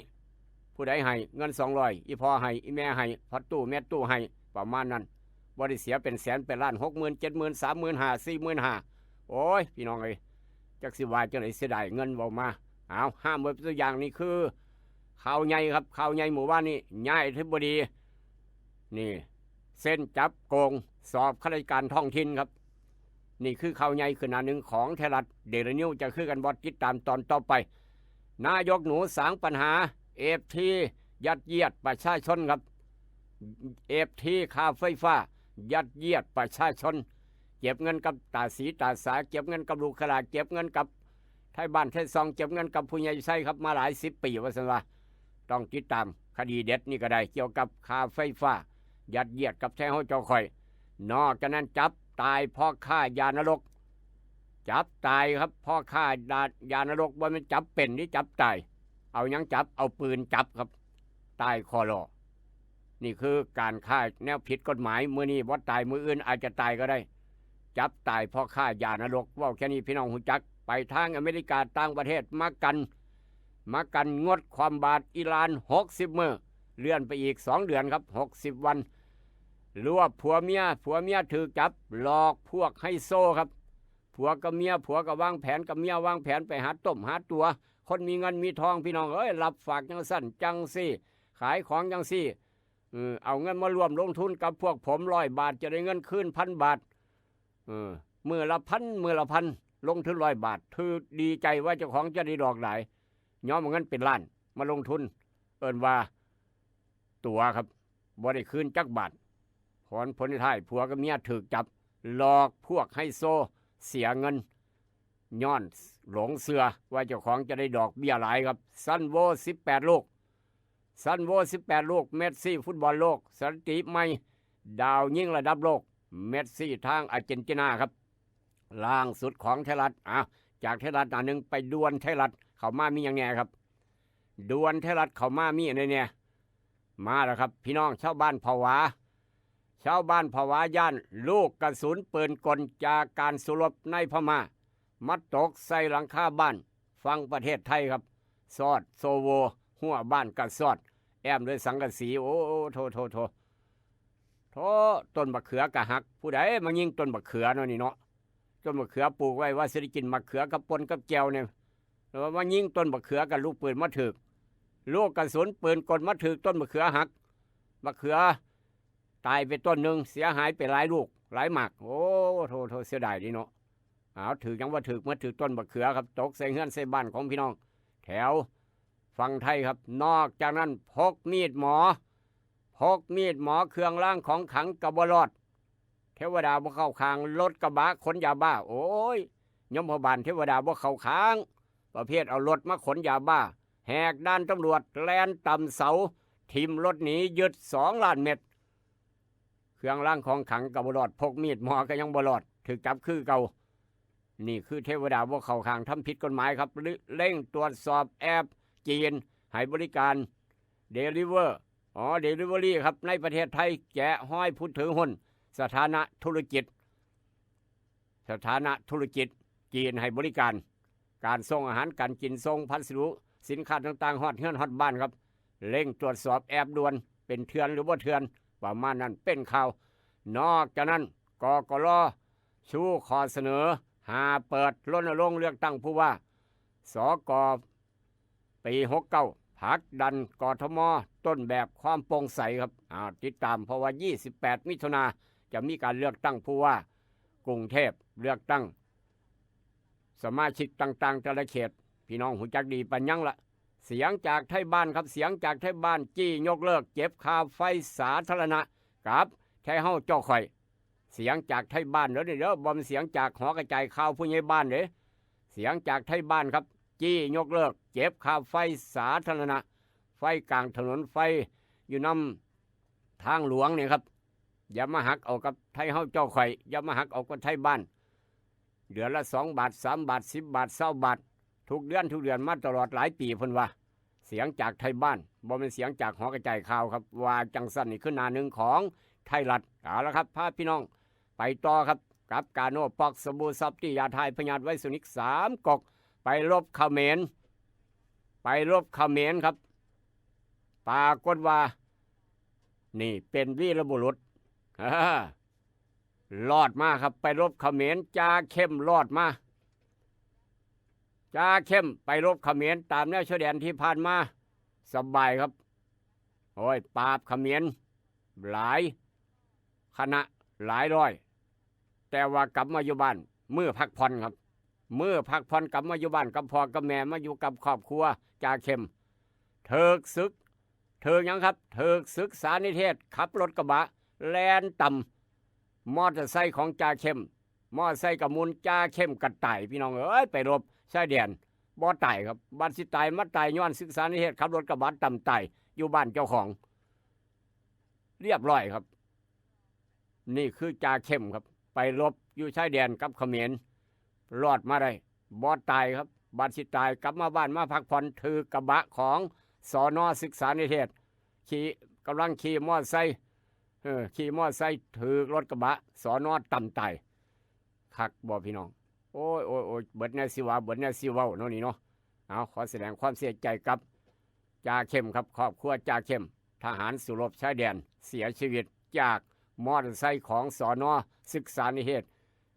ขับรถกระบะมาต่ำครับบ่แม่นต่ำอยู่ชายแดนนี่บ่แม่นเขมรขี่รถมาต่ำครับบ่แม่นถือปืนเขมรอันนี้ถือรถสน.ไต่สน.เหยียบเป็นข่าวขอแสดงความเสียใจกับครอบครัวจ่าเข้มครับวีรบุรุษชายแดนทางเขมรที่ผ่านมานอกจากนั้นไปยามถ้ำว่าจะได้เศร้ามื้อนี้ถ้ำว่าจะได้ไปฟังน้ำกันครับไปต่างประเทศถ้ำมายามบ่มาบอกข่าวดีบ่หรือว่าจะได้ทำมาแล้วครับพาพี่น้องไปยามถ้ำย่อมเศร้ากับไทยรัฐประธานาธิบดีอิหร่านลั่นเรื่องโครงการขีปนาวุธบ่ได้อยู่ในขอดตกลงกับสหรัฐนานเห็นบ่แล้วครับ ต่างคนต่างว่าสภาคลองเจดผ่านมติจำกัดอำนาจเฮ็ดสงครามของธรรมเรียบร้อยสภาคลองเจดผ่านมติยกมือจำกัดอำนาจเฮ็ดสงครามของธรรมเรียบร้อยครับธรรมจะว่าจังไหนต่อทิศตามตอนต่อไปผู้แทนตาลิบันคุยเจ้าหน้าที่EU เท่าแรกประเด็นเนรเทศผู้ลี้ภัยครับเป็นข่าวนอกจากนั้นรัศดาครับรัศดาปลดพนักงาน 5% ในเอเชียตะวันออกเฉียงใต้รัศดาส่งของนั่นแหละครับรัศดาที่พี่น้องหูจักนั่นแหละปลดพนักงาน 5% 100ปลดออกหาคนในเอเชียตะวันออกเฉียงใต้ทางบ้านเฮาครับประมาณนั้น UN เตรียมอพยพคนเดินเรือนับหมื่นที่ติดข้างในช่องแคบฮอร์โมดเป็นข่าวกรมสิทธิเผยเหยื่อสแกมเมอร์ประมาณ 5,000 คนยังถือขังอยู่ทางพม่า 5,000 คนยังถือขังอยู่ทางพม่าครับเหยื่อสแกมเมอร์นี่สิบ่มีคนไทยนำอยู่บ่น้อหรือว่าจังไหนน้อง 5,000 คนพี่น้องเอ้ยเอาเป็นข่าวนี่คือจากต่างประเทศเอามาเว้าสู่พี่น้องฟังจากไทยรัฐยกง่ายๆไปทางเดลินิวครับเดลินิวบอกไว้เกี่ยวกับการสอบท้องถิ่นปลัดมหาดไทยครับนี่หน้าหนึ่งของเดลินิวเทเลอร์ปลัดมหาดไทยเด้งฟ้าผ่าอธิบดีเส้นโกงสอบข้าราชการพนักงานท้องถิ่นลูกหลานผู้ใดไปสอบไว้โอ้ยให้ว่ากินข้าวบ่แซ่บนอนบ่หลับละตะลึงสะพัดมโหฬาร 4,500 ล้านบาทนายกหนูรับบ่ได้เรียกบิ๊กเตาหาลือครับเรียกบิ๊กเตามาเว้ามาหาลือมาเว้ากันนอกจากนั้นกอบ2ครับนายกเอกค่าไฟแฝงคุยรับรู้ตั้งแต่เป็นมท.1สั่งพลังงานกระทรวงพลังงานการไฟฟ้าฝ่ายผลิตการไฟฟ้านครหลวงสางด่วนซอยทั่วประเทศไทยนี่เกี่ยวกับค่าไฟครับค่าไฟแฝงไว้อยู่ในบินค่าไฟของลูกเครือของพี่น้องของผู้ใหญ่วิชัยผู้ใหญ่โตประมาณนั้นกกต.ลุยสังคดีพักสมขัดพรป.ส่งทีมล่าสอบพยานเก็บข้อมูลเส้นเงินครับเป็นข่าวอิหร่านตอกทำทันควันครับบอกเคยตกลงจะซื้อสินค้าเกษตรแลกเลิกอายัดเงินนี่คือระหว่างอิหร่านกับอเมริกาครับทีมชาติอิหร่านก็เข้ารอบฟุตบอลโลกรอบสุดท้ายคือกันเด้ออิหร่านก็ไปเตะคือกันครับอิหร่านก็อยากไปเตะคือกันบ้าสังบ่เจอกับทีมสหรัฐเนาะทีมเจ้าภาพสหรัฐเข้าฟุตบอลโลกเป็นเจ้าภาพครับอย่างไอ้ทีมชาติอิหร่านเตะฟุตบอลโลกกับทีมชาติอเมริกาเบิ่งผู้ใดชนะสนองว่าประมาณนั้นแมนบ่ผู้ใหญ่ตุผู้ใหญ่ใสผู้ใหญ่ใสหรือว่าจังไดสำหรับข้อฟุตบอลครับนอกจากนั้นเส้นทลายโกงสอบท้องถิ่นฟ้าพาธิบดีปลัดมหาดไทยเด้งเข้ากระทรวงครับปปชบุกยึดหลักฐานแก้คำตอบเงินสะพัด 4,500 ล้านบาทหัวใสอายไปฮอดหันสอบมาได้ก็บ่มีความสุขสอบมาได้ก็บ่คักใจครับโอ้เจ้าคือเก่งแท้เจ้าสอบได้โอ้ยอย่าเว้าดังหลายเพิ่นว่าเสียเงินตั้งหลายหมื่นหลายแสนส่วนสิได้มาเพิ่นประมาณนั้นนะ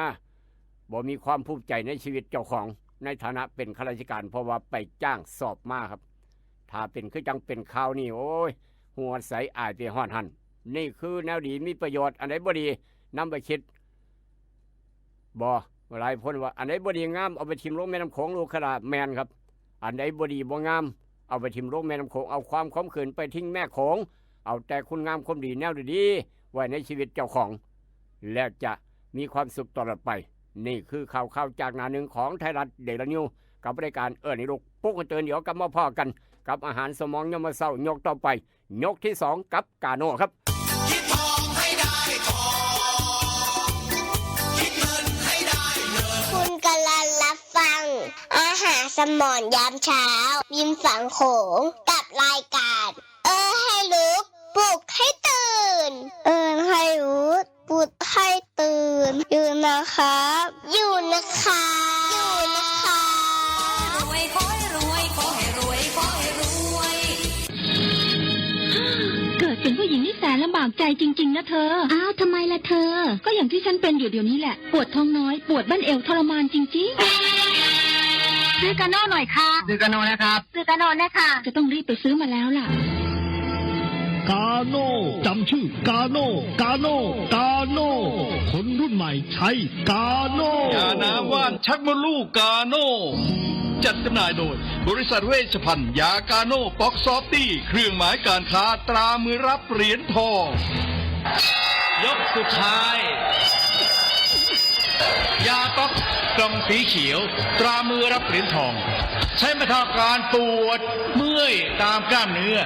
เคล็ดขัดยอกยาป๊อก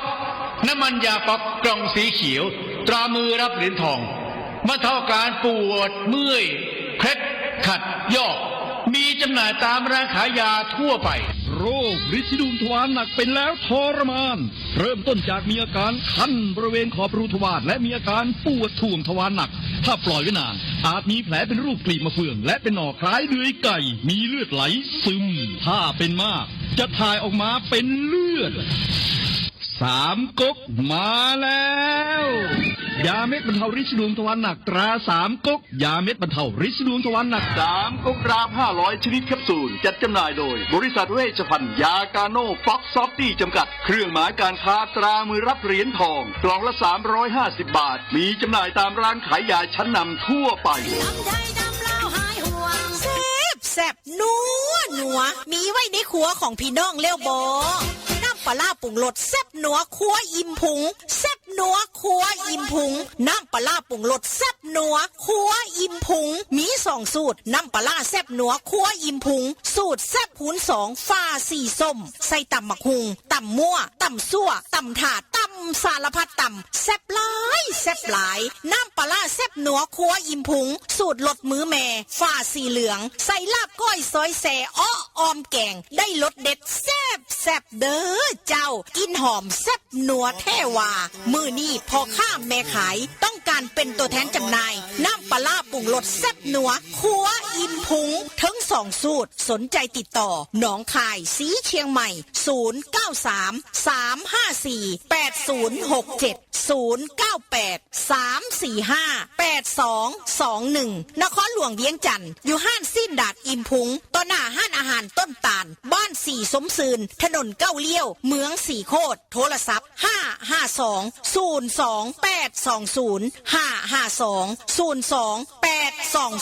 552-02820แล้วจะได้น้ำปลาแซ่บนัวครัวอิ่มพุงน้ำปลาแซ่บนัวครัวอิ่มพุงทั้ง2 สูตรนัวโหน่งถึกใจนัวได้แซ่บได้ถึกใจแท้ๆเด้อเจ้าเมืองนอกเมืองนาฝรั่งมักคะเขาย่องอร่อยดีจำกันบ่ได้กา เจ้าเก่าเจ้าเดิมร้านเต่าทอง24 นอจำหน่ายเครื่องดื่มเมืองทบอจากวันนั้นมาเป็นวันนี้สบายร้านเต่าทอง24ร้านเต่าทอง24ศูนย์บริการแอร์บ้านทุกยี่ห้อทุกขนาดพร้อมติดตั้งราคาถูกเลือกได้แอร์เก่าแลกแอร์ใหม่ได้ราคาดีเต่าทอง24เจ้าเก่ายังบริการน้ำยาแอร์น้ำยาล้างแอร์อุปกรณ์ไฟฟ้าอุปกรณ์ประปามีครบจบทีเดียวเต่าทอง24อยู่ตึกสีเหลืองซ้ายและขวามือคือเต่าทอง24ทางเข้าเมืองทบห่างแยกไฟแดงน้ำมง300 เมตรเท่านั้นหรือว่าติดต่อเจ๊เต่า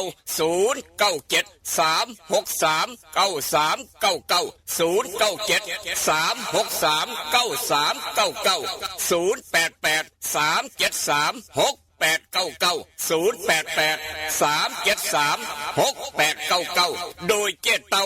24 นอเจ้าเก่าเจ้าเดิมขายเครื่องดื่มพร้อมเต็มที่เต็มใจอยากติดตั้งแอร์บ้านมื้อนี้ได้ของแถมต้องไปร้านเต่าทอง24โดยเจ๊เต่าเมืองทบเปิดบริการทุกวัน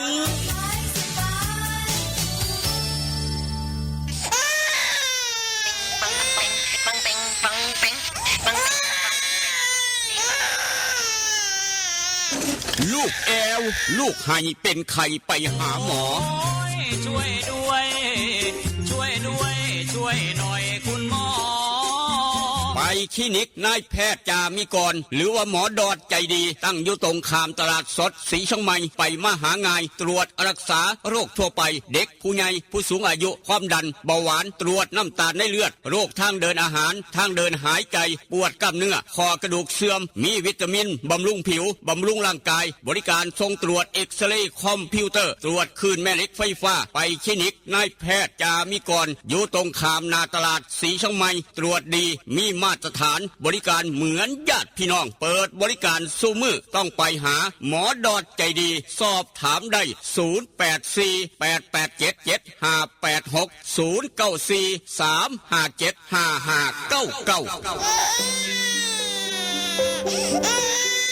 นั่นแหละครับลูกหลานใครให้แอลเป็นหวัดเป็นไอเป็นไข้เป็นหนาวตัวห้อนชิงห้อนต้องการขอใบรับรองแพทย์ไปสมัครงานต้องการฉีดวัคซีนป้องกันไข้หวัดใหญ่หลวงพี่หลวงพ่อเป็นหวัดเป็นไอเป็นไข้เป็นหนาวโทรปรึกษาสอบถามได้จองคิวได้เบอร์นิโรธกับนายแพทย์จามิกรใจดีผู้อำนวยการโรงพยาบาลศรีช่องใหม่คนปัจจุบันครับเบอร์โทรศัพท์คุณหมอดอดจองคิวอยู่คลินิกนาตลาดเศร้าตลาดสดศรีช่องใหม่ตู้สมคนขายดอกไม้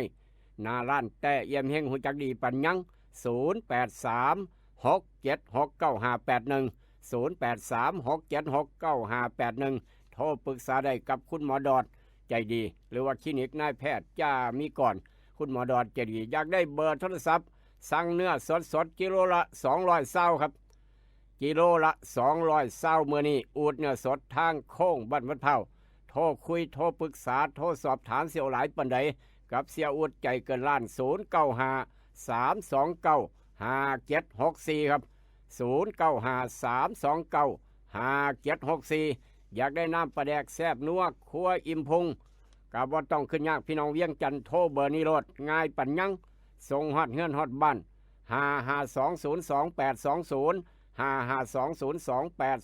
55202820 พี่น้องทางสีช่องใหม่0983458221พี่น้องอำเภอเมืองหนองคายครับ0933548067ทางตำบลวัดธาตุตำบลหาดคำพี่น้องฟังรายการให้ลูกปุ๊กให้เตือนอย่าลืมโทรเบอร์นี้0933548067จะได้น้ำปลาแดกแซ่บนัวครัวยิ้มพุ่งไปวางจำหน่ายขายกันทุกร้านค้าร้านขายทุกตลาดเศร้าตลาดสดที่ต้องการน้ำปลาปรุงรสแซ่บนัวครัวยิ้มพุ่งไปจำหน่ายขายอยู่หน้าเฮือนหน้าบ้านหน้าร้านตำฮงหน้าร้านขายลาบขายก้อยพร้อมอีกต่างหากแต่ว่าพี่น้องคนส่วนอย่างอยากได้นาโนบูกำลังแถมเสือนาโนบูซื้อนาโนบู1 ขวดกำลังแถมเสือ1 ตัวซื้อ3 ขวดแถม3 ตัวเสือสวยๆจากนาโนบูใส่ไปกีดยางได้ใส่ไปบุญได้ใส่ไปเฮ็ดบุญอยู่วัดได้ใส่ไปฟังธรรมะทำบุญได้ใส่ไปเรียกไปการไปงานใส่นั่งเครื่องบินไปต่างประเทศได้เพราะว่าเสืองามครับนาโนบู1 ขวดแถมเสือสวยๆ1 ตัวยาท่านอย่างสูตร2 พลังไอ้แท้ๆของนาโนพัดอยากได้ไปเอาอยู่ร้านแต่การเกษตรแต่เอี่ยมเฮงสีช่องใหม่ร้านดาวแดงการเกษตรบ้านป่าสักเหนือทั้งมาทางดอนป่าเปื่อยบ้านหมอเป็นตัวแทนจำหน่ายสังคมการเกษตรอำเภอบ้านผือร้านวิลิตย่างพระอำเภอบ้านผือเป็นตัวแทนจำหน่ายแต่ว่าอยากติดตั้งแอร์บ้านอยากติดตั้งแอร์บ้านได้ของแถมได้ราคาถูกทุกยี่ห้อทุกชนิดไปโลดร้านเตาทอง24โทรหาเจเตาบริการอย่างเต็มที่บ่มีมือหยุดบ่มีมือปิดเบอร์โทรเจเตาคนกองนางใจดีใจใหญ่เบอร์นี้ครับ08339398990883736899แล้วก็พาพี่น้องไปเอาบุญครับไปเที่ยวงานเอาบุญทางสีช่องใหม่บ้านเฮาอยู่ลานวัฒนธรรมเบิงเวียงเคียงโขงงานประเพณีเบิงเวียงเคียงโขงครับสืบสานตำนานเมืองพันเผาจากงานของสภาวัฒนธรรมอำเภอสีช่องใหม่26 27 28 3 มื้อน้ำกันมื้อนี้24แล้วมื้ออื่น25มื้อต่อไป26นั่นแหละครับมื้อเริ่มงานประเพณีเบิงเวียงเคียงโขงครับลานวัฒนธรรมอยู่ริมฝั่งโขงอยู่ถนนแคมของ ทางเขากับพี่น้องเขาทางซอยธนาคารออมสินสีชงไม้รถจอดรถแถวนั้นย่างไปพาลูกพาหลานไปหาเที่ยวหากินเบิ่งข้อมวลข้อมเชิญเปิดไปเปิดใจเปิดความในหยังก็ว่ากันไปแล้วครับพาลูกพาหลานพาครอบครัวครับไปเที่ยวบ่าวสาวพากันไปเที่ยว26 27 28ไปฟังการประกวดร้องเพลงลูกทุ่งพร้อมอีกต่างหากนี่คืองานสีชงไม้บ้านเฮาครับแจ้งให้ทราบเว้าสู่กันฟังเอาแล้วครับข่าวดีข่าวรับสมัครท้องถิ่นด้วยนี่รับสมัครครับมี3ตำแหน่งพอดีจากอบตบ้านหมอนายกชนะพลใจขานอบตบ้านหมอครับเพิ่นจะรับสมัครสอบคัดเลือกบุคคลเพื่อสรรหาและเลือกสรรเป็นพนักงานจ้างตามภารกิจประจำปีงบประมาณ2569 3 อัตรา3ตำแหน่งครับตำแหน่งที่1รายละเอียดต่างๆไปอบตด่วนโลดเสาร์มื้อนี้เสาร์วันพุธเพิ่นเฮ็ดงานอยู่แล้วเสาร์มื้อนี้เสาร์วันพุธเฮ็ดงานอยู่แล้วครับพนักงานจ้างตามภารกิจสังกัดสำนักปลัดตำแหน่งพนักงานขับรถยนต์ครับตำแหน่งพนักงานขับรถยนต์1 อัตรา2ตำแหน่งพนักงานจ้างตามภารกิจสังกัดกองข้างครับผู้ช่วยเจ้าพนักงานธุรการประเภทพิมพ์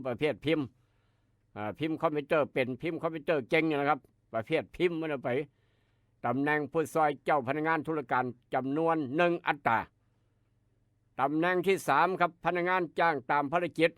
สังกัดกองการศึกษาศาสนาและวัฒนธรรมตำแหน่งผู้ดูแลเด็กคนดูแลเด็กน้อยตำแหน่งผู้ดูแลเด็กจำนวน1 ตำแหน่ง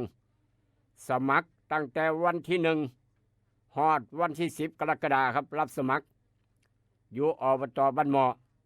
ตั้งแต่8 โมงครึ่งเวลาราชการฮอด4 โมงครึ่งในวันและเวลาราชการเพราะฉะนั้นมื้อนี้วันพุธไปสอบไปถามเอารายละเอียดได้ครับไปสอบไปถามเอารายละเอียดได้อยู่อบตบ้านหมอได้ยินแล้วก็บอกต่อกันไปนี่คือข่าวดีมีงานมีเงินใส่พ่อแม่สบายใจ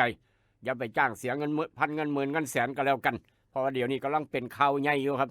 บอกกันไว้เตือนกันไว้เบิดทุกคนอย่าหาเรื่องติดคุกซ้ำเท่าก็แล้วกัน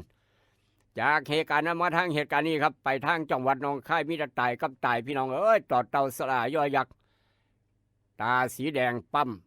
มตายางสีแดงปั๊มลงทะเบียนบ้านตายเพิ่นวะนี่ตายแล้วครับเป็นหยังคือตายเราเป็นหยังเหตุการณ์นี้เกิดอยู่ถนนสายทาบอหนองคายครับเหตุการณ์นี้เกิดอยู่ถนนสายพนังชลประทานท่าบอไปหนองคายมาท่าบออยู่แถวบ้านท่าบักเฟืองครับตำบลพ้นสามือว่านนี้เหตุมันเกิดอายุ53 ปีเป็นผู้หญิงครับอายุ53 ปีเนาะเอื้อยเราเป็นผู้หญิงเราพาจะไปส่งญาติเราขี่มอเตอร์ไซค์ครับจะไปส่งญาติไว้59 ปีกลับบ้าน53เป็นผู้หญิงครับเป็นคนขับญาติพี่น้องอายุ59 ปีหมายความว่าจะไปส่ง53จะไปส่ง59กลับบ้านครับไปถนนพนังชลประทานทบหนองคายแต่ไปบ่ฮอดบ้านพี่น้องเอ้ยเราว่าไปรายงานตัวกับโยมพ่อบ้านก่อนก็ยังว่ารถเสียหลัก53 ปีขี่มอไซค์เสียหลักลงข้างทางบึ้มบั่มม่วนออกนอกเหตุให้พอตู้59 ปีตายคาที่ครับส่วนคนขับ53 ปีบาดเจ็บน้อยหนึ่งเห็นบ่เป็นสั้นนี้บาดสิเป็นบาดสิเกิดบาดสิเกิดบาดสิเป็นบ่ยากจักหน่อยเวลาค่ำมืดปืดตาพี่น้องเอ้ยอันตรายคักจักแสงหยังเป็นแสงหยังลูกขลาก็ยอมแพ้เกินขับรถยังเมื่อคืนนี่เนาะช่วงเวลาประมาณตี 1 ครึ่งครับตี 1 ครึ่งของวันที่23ก็คือมื้อคืนนี่ตี 1 ครึ่งจะไปส่งญาติ59 ปีกลับบ้านโทไปยังไงว่าไปเด็กไปมืดคักแท้ตี 1กลัวไปเฮ็ดหยังโยยามมื้อเวียนเนาะเรียบร้อยครับระมัดระวังครับไปใส่มาใส่ขอไปหูแจ้งตาใสไปย่ำมือเว้นดีกว่าจะไปย่ำมือคืนเถาะย่ำไปตำนั่นตำนี่ย่ำไปเดี๋ยวไปเห็นกันครับสารพัด คนขี่มอไซค์สวนมาไฟก็บ่เปิดบางคนขี่ยามมื้อคืนน่ะขี่รถย้อนสอนมักง่ายครับ จากซอยออกซอย3มาย้อนมาซอย2จังซี่นะออกซอย4ย้อนมาซอย2ออกจากปากซอยมาต่ำกับคนขี่สวนมาจากถนนใหญ่เยอะแยะมากมายลมหายใจจากแต่ละมือหลายขนาดเกิดจนน้ำบ่หวาดบ่ไหวครับเกิดน้ำบ่ทันลูกหลานเกิดมาจนน้ำบ่ทันมาแทนทีผู้หลักผู้ใหญ่ตายไปอายุน้อยก็ตายได้อายุหลายก็ตายได้ครับเตือนลูกขลาพร้อมเตือนพี่น้องน้ำขับรถขับราอย่าประมาทชีวิตและทรัพย์สินขับรถให้ถูกกฎจราจรอย่าขับรถย้อนสอนอย่ามักง่ายครับอันตรายคักอย่าพาไฟแดงนี่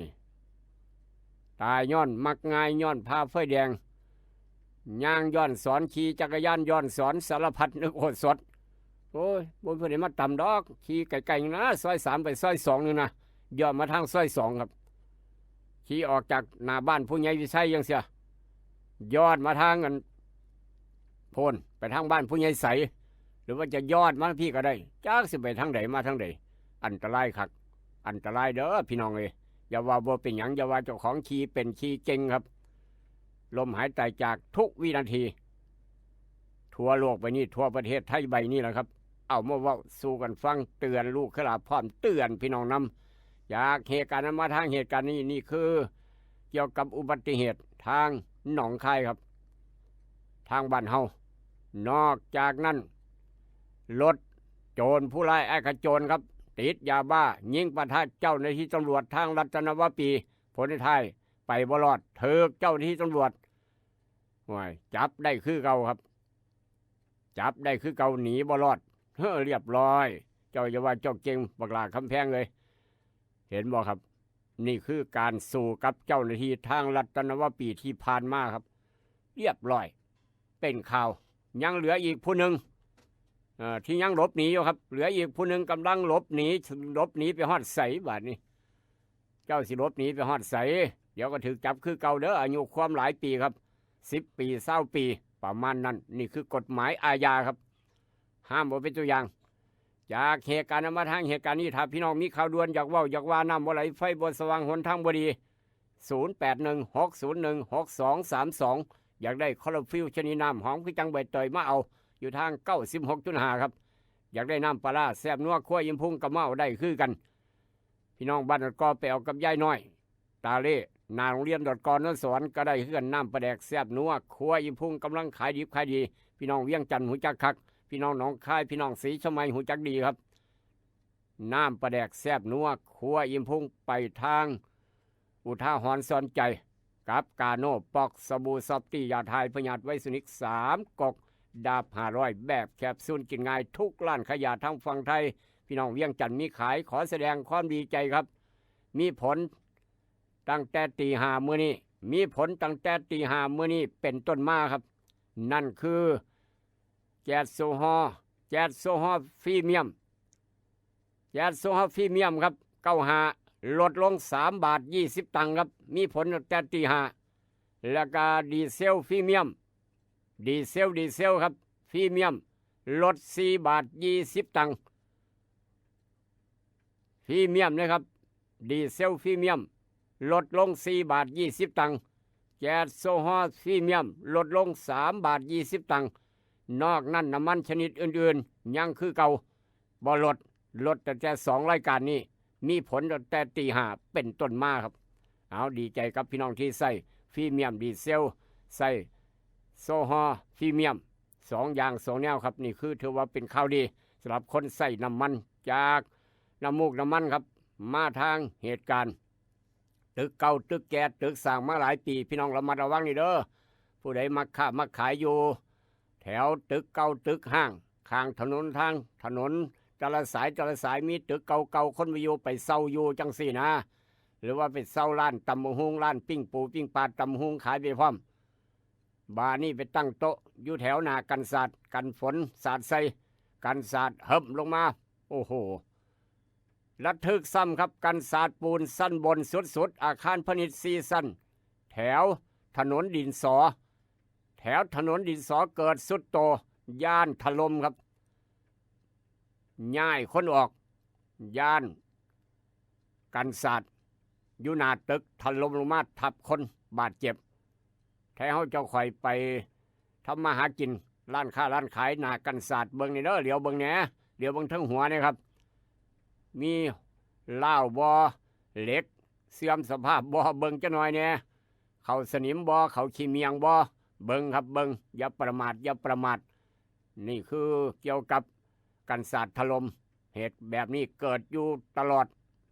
ทุกปีครับเกิดทุกปีนั่งกินข้าวอยู่ใต้กันศาสตร์ต้องเหลียวเบิ่งทั้งหัวว่ามาตรฐานบ่เป็นตาย่านบ่พี่น้องเบิ่งนี่เด้อเตือนลูกขลาพร้อมเตือนพี่น้องนํครับเตือนผู้ใหญ่วิชัยพร้อมก็แล้วกันจากเหตุการณ์นั้นมาทางเหตุการณ์นี้ครับ นี่คือเกี่ยวกับการขบวนการโกงข้อสอบท้องถิ่นครับโกงข้อสอบท้องถิ่นกระดาษคำตอบยังเก็บอยู่ทางมสวนะโกงได้จังไดวะสันวะเอาสายนี้เข้ามาว่าจะไหนนอสายนี้มีอย่างนอนี่นอหวัดดีครับสวัสดีครับอาจารย์ครับ ครับผมมีอะไรนอ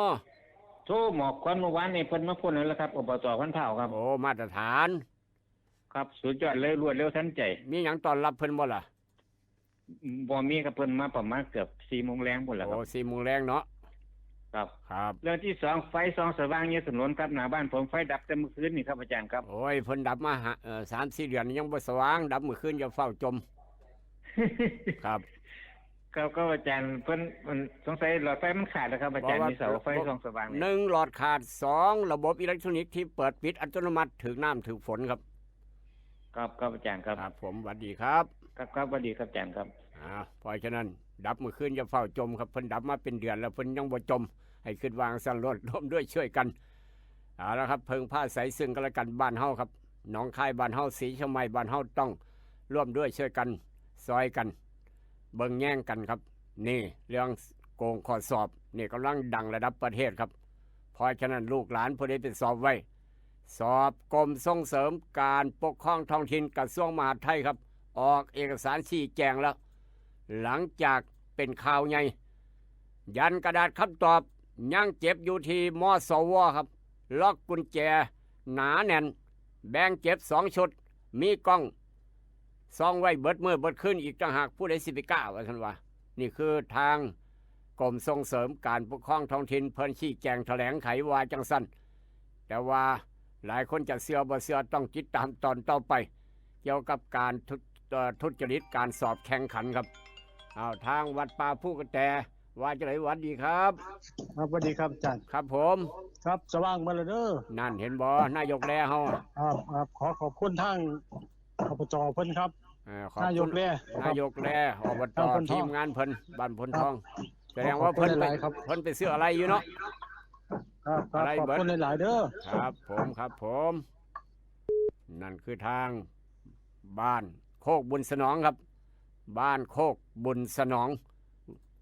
นี่กรรมการวัดเพิ่นต้องขอบคุณทั้งนายกและขอบคุณทีมงานดูแลระบบไฟฟ้าอบตพลทองเป็นอย่างสูงนี่แหละครับเฮ็ดดีเพิ่นก็ย่องสรรเสริญจังซี่แหละพี่น้องไทยบ้านน้ำกัน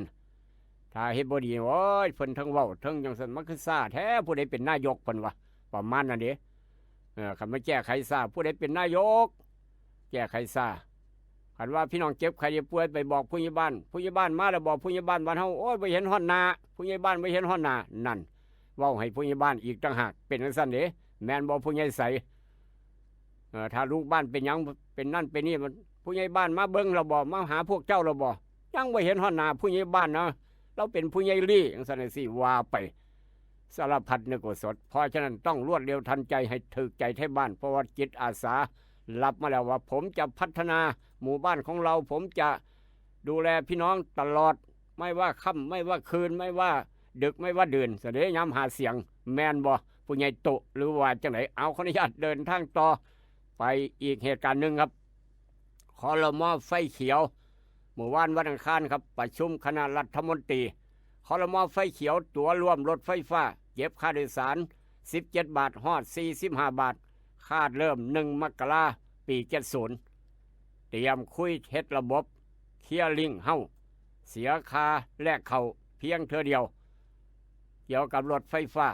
ทางกรุงเทพครับทางกรุงเทพทางเมืองหลวง ก็บค่าโดยสาร17ฮอด45 บาทเริ่ม1 มกราครับโอ้ทางกรุงเทพว่าบ่เว้าเนาะลูกคลาบ่เว้าจังได๋ลูกหลานบ้านเฮาจะค่อยไปเรียนหนังสืออยู่หั่นไปเฮ็ดงานอยู่หั่นลูกหลานจะได้ใช้ขึ้นรถไฟฟ้าไปเวียกไปการไปงานไปบริษัทไปเฮ็ดงานครับขึ้นรถตั้งแต่เช้าจนค่ำขึ้นรถเช้าค่ำเช้าค่ำเช้าค่ำโอ้ยนี่คืองานคือเงินมีงานมีเงินใส่เพิ่นว่าบ่ไปก็บ่ได้นี่คือเกี่ยวกับรถตั๋วรวมรถไฟฟ้าทางเมืองหลวงทางกรุงเทพครับเอามาเว้าสู่พี่น้องฟังอาจจะมีลูกมีหลานเฮ็ดงานอยู่ทางกรุงเทพก็ได้ใช้ตลอดลูกเคยหลานตั้งแต่สมัยก่อนก็ใช้ตลอดแต่ว่าก็ย่างเป็นส่วนมากบ่มีเงินขี่รถพี่น้องย่างเอาเป็นส่วนมากนี่สมัยก่อนเป็นจังซั่นเงินขี่รถเมบ่มีครับสมัยก่อนบาท1 2 บาทก็หายากย่างอย่างเดียวย่างมื้อละจักกิโลครับ5 กิโล3 กิโล4 กิโลย่างอย่างเดียวย่างไปย่างกลับย่างกลับย่างไปนี่แหละครับย่างเอาอย่างเดียวจักรยานกับบ่มีขี่มอไซค์กับบ่มีขี่ย่างเด้อยู่กรุงเทพสมัยก่อนเป็นจังซั่นแม่นหรือบ่แม่นสำหรับคนมีประสบการณ์ทางเมืองหลวงครับนี่คือเหตุการณ์หัวใสอายฮ้อนหันครูบาอาจารย์ครูลาออกเรียบร้อยครับลาออกกะยาวินัยเจ้ายังคุมหัว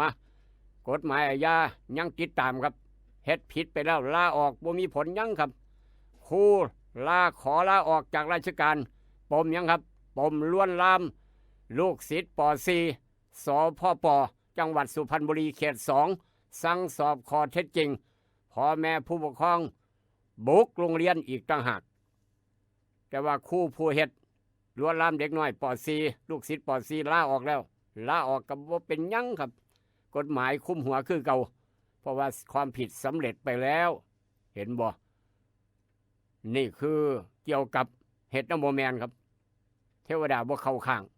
ระมัดระวังครูบาอาจารย์ทางบ้านเฮาอย่าไปเฮ็ดน้ำโมแมนครับซุมื้อนี่โทรกล้องจากแสนแล้วครับกล้องจากโทรศัพท์มือถือนี่ถ่ายปั๊บแป๊บเร็วขนาดอันตรายคักจากเหตุการณ์มาทางเหตุการณ์นี้นี่คือคนเป็นตลิโจรสงสารครับคนลิโจรสงสารเหตุการณ์นี้เกิดทางจังหวัดอุดรครับอยู่ในเขตตำบลใดน้อนี่เนาะโอ้โถหลานน้อยครับนักเรียนชายป .6 นักเรียนชายป .6 อาศัยกับแม่ตู้บ่นี่โอ้หลานน้อยป .6 ครับอาศัยอยู่กับแม่ตู้80 ปีบ้านเก่าๆบ้านสุดสมมงสังกะสีแอมฝาปวกกินกำลังจะพังกำลังจะถล่มเลยครับแอมฝาปวกกินไม้กระกาดเป็นหูแล้วก็มีตะฝากระแตอ้อมพอได้รับพอได้นอนพี่น้องเอ้ยจังยังเป็นยังมีหนำซ้ำป .6 อาศัยอยู่กับผู้สูงอายุ80 ปียังบ่พอครับบ้านสุดบ้านส้มบ้านโอ้จังนอนได้จังไดอ้ายก็ยังติดยาอีกอ้ายของหลานน้อยป .6 ติดยาอีกขายของอยู่ในบ้านแทบบ่เหลือครับไหน้ำก็ยังเอาไปขายไหน้ำครับเอาไปขายแนวใส่เข่าหมอแหกแจกโปไปขายบดสากกับคกก็ยังเอาไปขายอ้ายขายเห็นหยังขายไปซื้อยาบานี้อ้ายขาดยาครับเกิดความคุ้มคลั่งขาดยาหลานน้อยป .6 นอนกอดกับแม่ตู้80 ปีให้ใส่กันครับแม่ตู้ก็ให้เราเบิดนาเสียดหลานน้อยป .6 ก็ให้กอดใส่กันย่านมะขามแม่ตู้พ่อกระต่ายนี้จากหลานน้อยป .6 พ่อกระต่ายอยู่กับแม่ตู้2 คนอ้ายก็ยังมาติดยาอีกเอาคกเอาสากเอาพีดเอาไหเอาแม้กระทั่งเขียงก็ยังเอาไปขายมีน้ำซ้ำแม่ไปใส่ครับแม่ไปมีผัวใหม่พอตายนี้จากปั๊บแม่ครับเป็นแม่ใหม่หนีไปสร้างครอบครัวใหม่เอาผัวใหม่ปล่อยให้ลูกชายป .6 อยู่กับแม่ตู้80 ปีอ้ายติดยาอีกตั้งหากอยู่นำกันเอาของไปขายแม่ส่งเงินมาให้ลูกยังส่งอยู่ด้วยครับแม่ไปมีครอบครัวใหม่ส่งมาให้ลูกเดือนละ170 บาทเดือนหนึ่ง170 บาทบางมื้อก็อาทิตย์หนึ่ง170 บาทประมาณนั้นโอ้โหครับอดมื้อกินมื้อ มีรายได้จากไสครับแม่ตู้80 ปีได้800รายได้จากแม่ตู้มาจากเบี้ยคนชรามีเขากินอยู่ไสไปโรงเรียนมีอาหารกลางวันครับโรงเรียนมีอาหารกลางวันเป็นมื้อหลักกินบ่เบิดห่อมาสู่แม่ตู้กินพร้อมเหลือไข่เครื่องหน่วยแล้วก็หลานน้อยผู้นี้ก็ใส่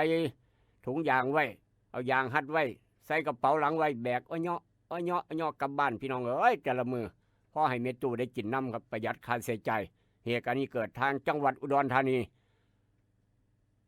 หลานน้อยอยู่ป .6 โรงเรียนหยังโรงเรียนครับโรงเรียนลูกขลาดต้องขอบคุณไปทางเรียนนี่โรงเรียนบ้านศาลาจังหวัดอุดรธานีครับโรงเรียนบ้านศาลาพี่น้องจังหวัดอุดรธานีอยู่ในเขตตำบลใดน้อนี่เนาะพี่น้องมีข่าวนี่จะลังไหลกันไปซอยแน่นอนครับประมาณนั้นโรงเรียนบ้านศาลาครับน้องหลานน้อย12 ปีเรียนอยู่ป .6 นี่คือยังมีคนอีกทุกข์ยากคนจะให้จะคอยอีกหลายครับอยู่ด้านหลังเพราะฉะนั้นผู้ใหญ่บ้านดูแลนี่เด้อผู้ใหญ่บ้านในหมู่บ้านต้องหูจักว่าครอบครัวใดเป็นยังไงต้องหูจักถามปุ๊บตอบปั๊บโอ้ยผมก็บ่หูจักนะเพิ่นว่าผมก็บ่เคยเห็นนะผู้ใดรายงานผมนั่นแสดงว่าต้องไปหาข้อมูลมาไว้จะมีข้อมูลแจ้งผู้หลักผู้ใหญ่แจ้งผู้มีอำนาจวาสนาเพิ่นเอามาเว้าสู่ฟังแจ้งอบตพร้อมอีกต่างหากเหตุการณ์นี้เกิดทางเมืองอุดรโรงเรียนบ้านศาลานี่คือทางเมืองอุดรนี่ครับบ่เป็นทางบ้านอื่นเมืองอื่นจากเหตุการณ์มาทางเหตุการณ์นี้เว้าเรื่องอุดรอีกบ่โดนงานพืชสวนโลกจะเริ่มประมาณเดือนพฤศจิกาครับคนจะมาเที่ยวหลายหนองคายก็ได้ประโยชน์อุดรก็ได้ประโยชน์คนมาเที่ยวจะมาเที่ยวหนองคายมาเที่ยวเวียงจันทร์มาพักผ่อนหย่อนใจมานอนกินข้าวแรงนอนพักโรงแรมอยู่ทางหนองคายบ้านเฮาอาจจะเลยมาฮอดศรีเชียงใหม่เลยมาเที่ยวดอนปลาเปื่อยต่อก็ได้ผู้ใดจะไปหูจักเดือนพฤศจิกายนที่จะถึงนี้ครับงานพืชสวนโลกทางเขาเมืองอุดรด้านซ้ายมือแถวหนองแดวโอ้โหกำลังก่อสร้างสวยงามอลังการครับช่วงเนี้ยนี่คือลูกขลาเอามาเว้าสู่พี่น้องฟังจากเหตุการณ์มาทางเหตุการณ์นี้ครับจากเราไปถึงอย่างหัวแตกเลือดอาบแดงจึงเคิงลอยอยู่ในน้ำลอยไปแล้วมันไปจมปอดตายจ้อยเหตุการณ์นี้เกิดทางสมุทรปราการจากผู้ได้ขาได้แกงกำลังนำหาครับงมศพพ่อแล้วหัวแตกเลือดไหลพร้อม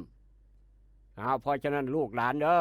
ผู้ใดมักกระโดดน้ำอยู่ในห้วยโดดจากงาไม้ลงไปในห้วยอาจจะไปถึกต่อไม้พุ่งเหลาลงไปหัวถึกต่อไม้ก็ได้เลือดแตกเลือดแตนโอ้ยออกมาเป็นยานนี่คือคำว่ากระโดดน้ำครับเป็นข่าวตายแล้วเขาแล้วห้ามว่าเป็นตัวอย่างครับจากเหตุการณ์มาทางเหตุการณ์นี้ครับนี่เป็นอุทาหรณ์สอนใจรปภ.ครับเหตุงานรปภ.อยู่ในหมู่บ้านทางกรุงเทพเหตุงานรปภ.อยู่ในหมู่บ้านทั้งกรุงเทพบาดนี้มีหนุ่มหนึ่งครับขี่รถเก๋งมาย้อนสอนขี่รถเก๋งย้อนสอนจวดมารปภ.ก็เลยบอกเอ้ยทำไมล่ะหนุ่ม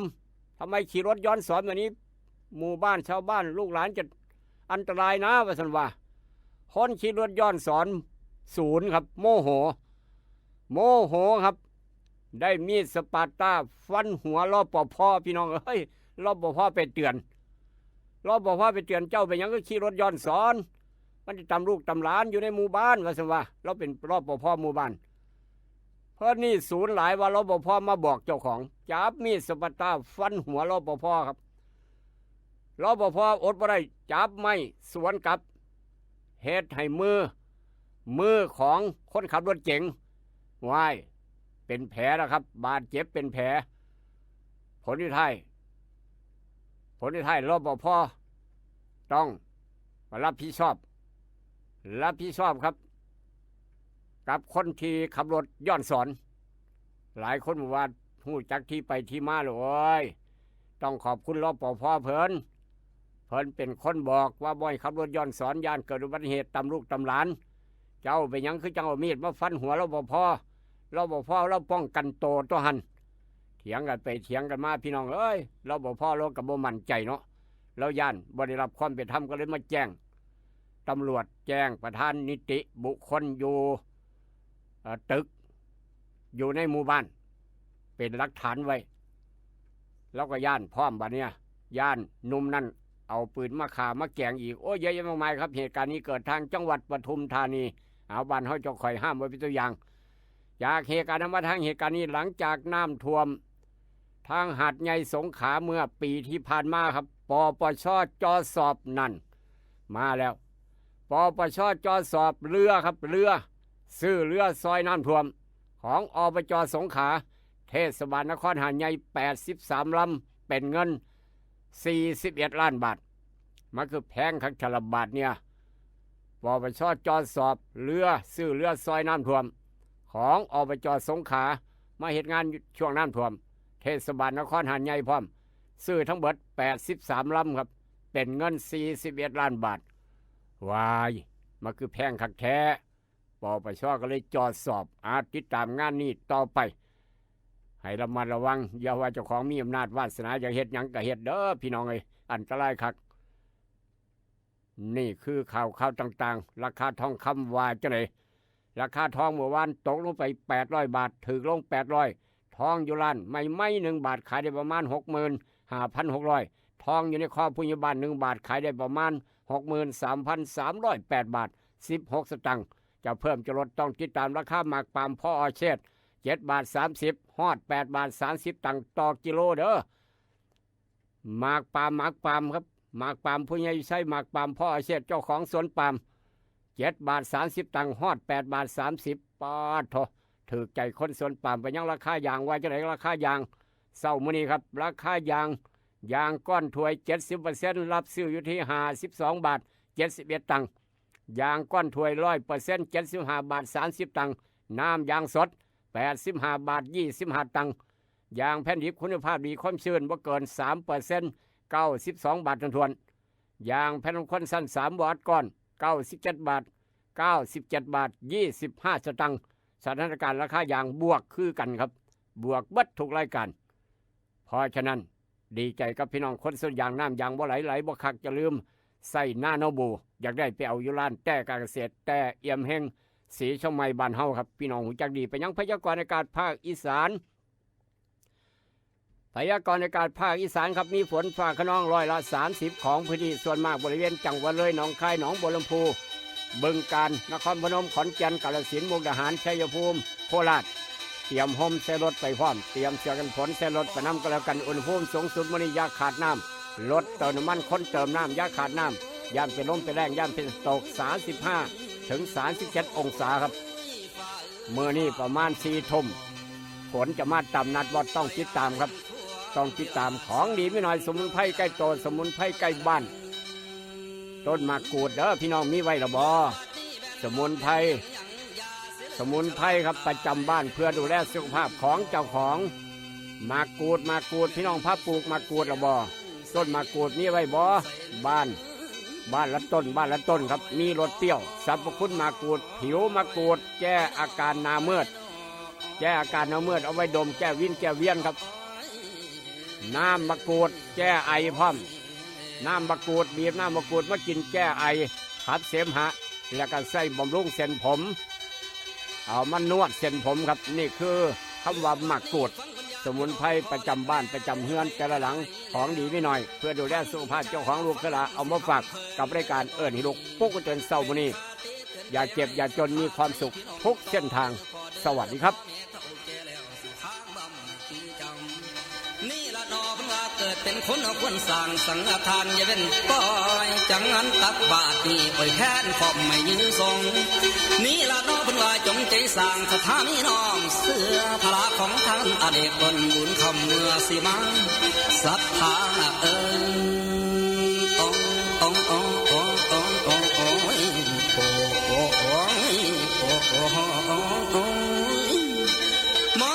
สัทธาสั่งทำบุญในเป็นบาปกับต่อเท่าสิจนเข้าสู่นิพพานท่านว่าท้าลังตั้งสิจาคังบริจาคหาเป็นผลประเสริฐแท้ภูมิพระเจ้าเป็นสังสอน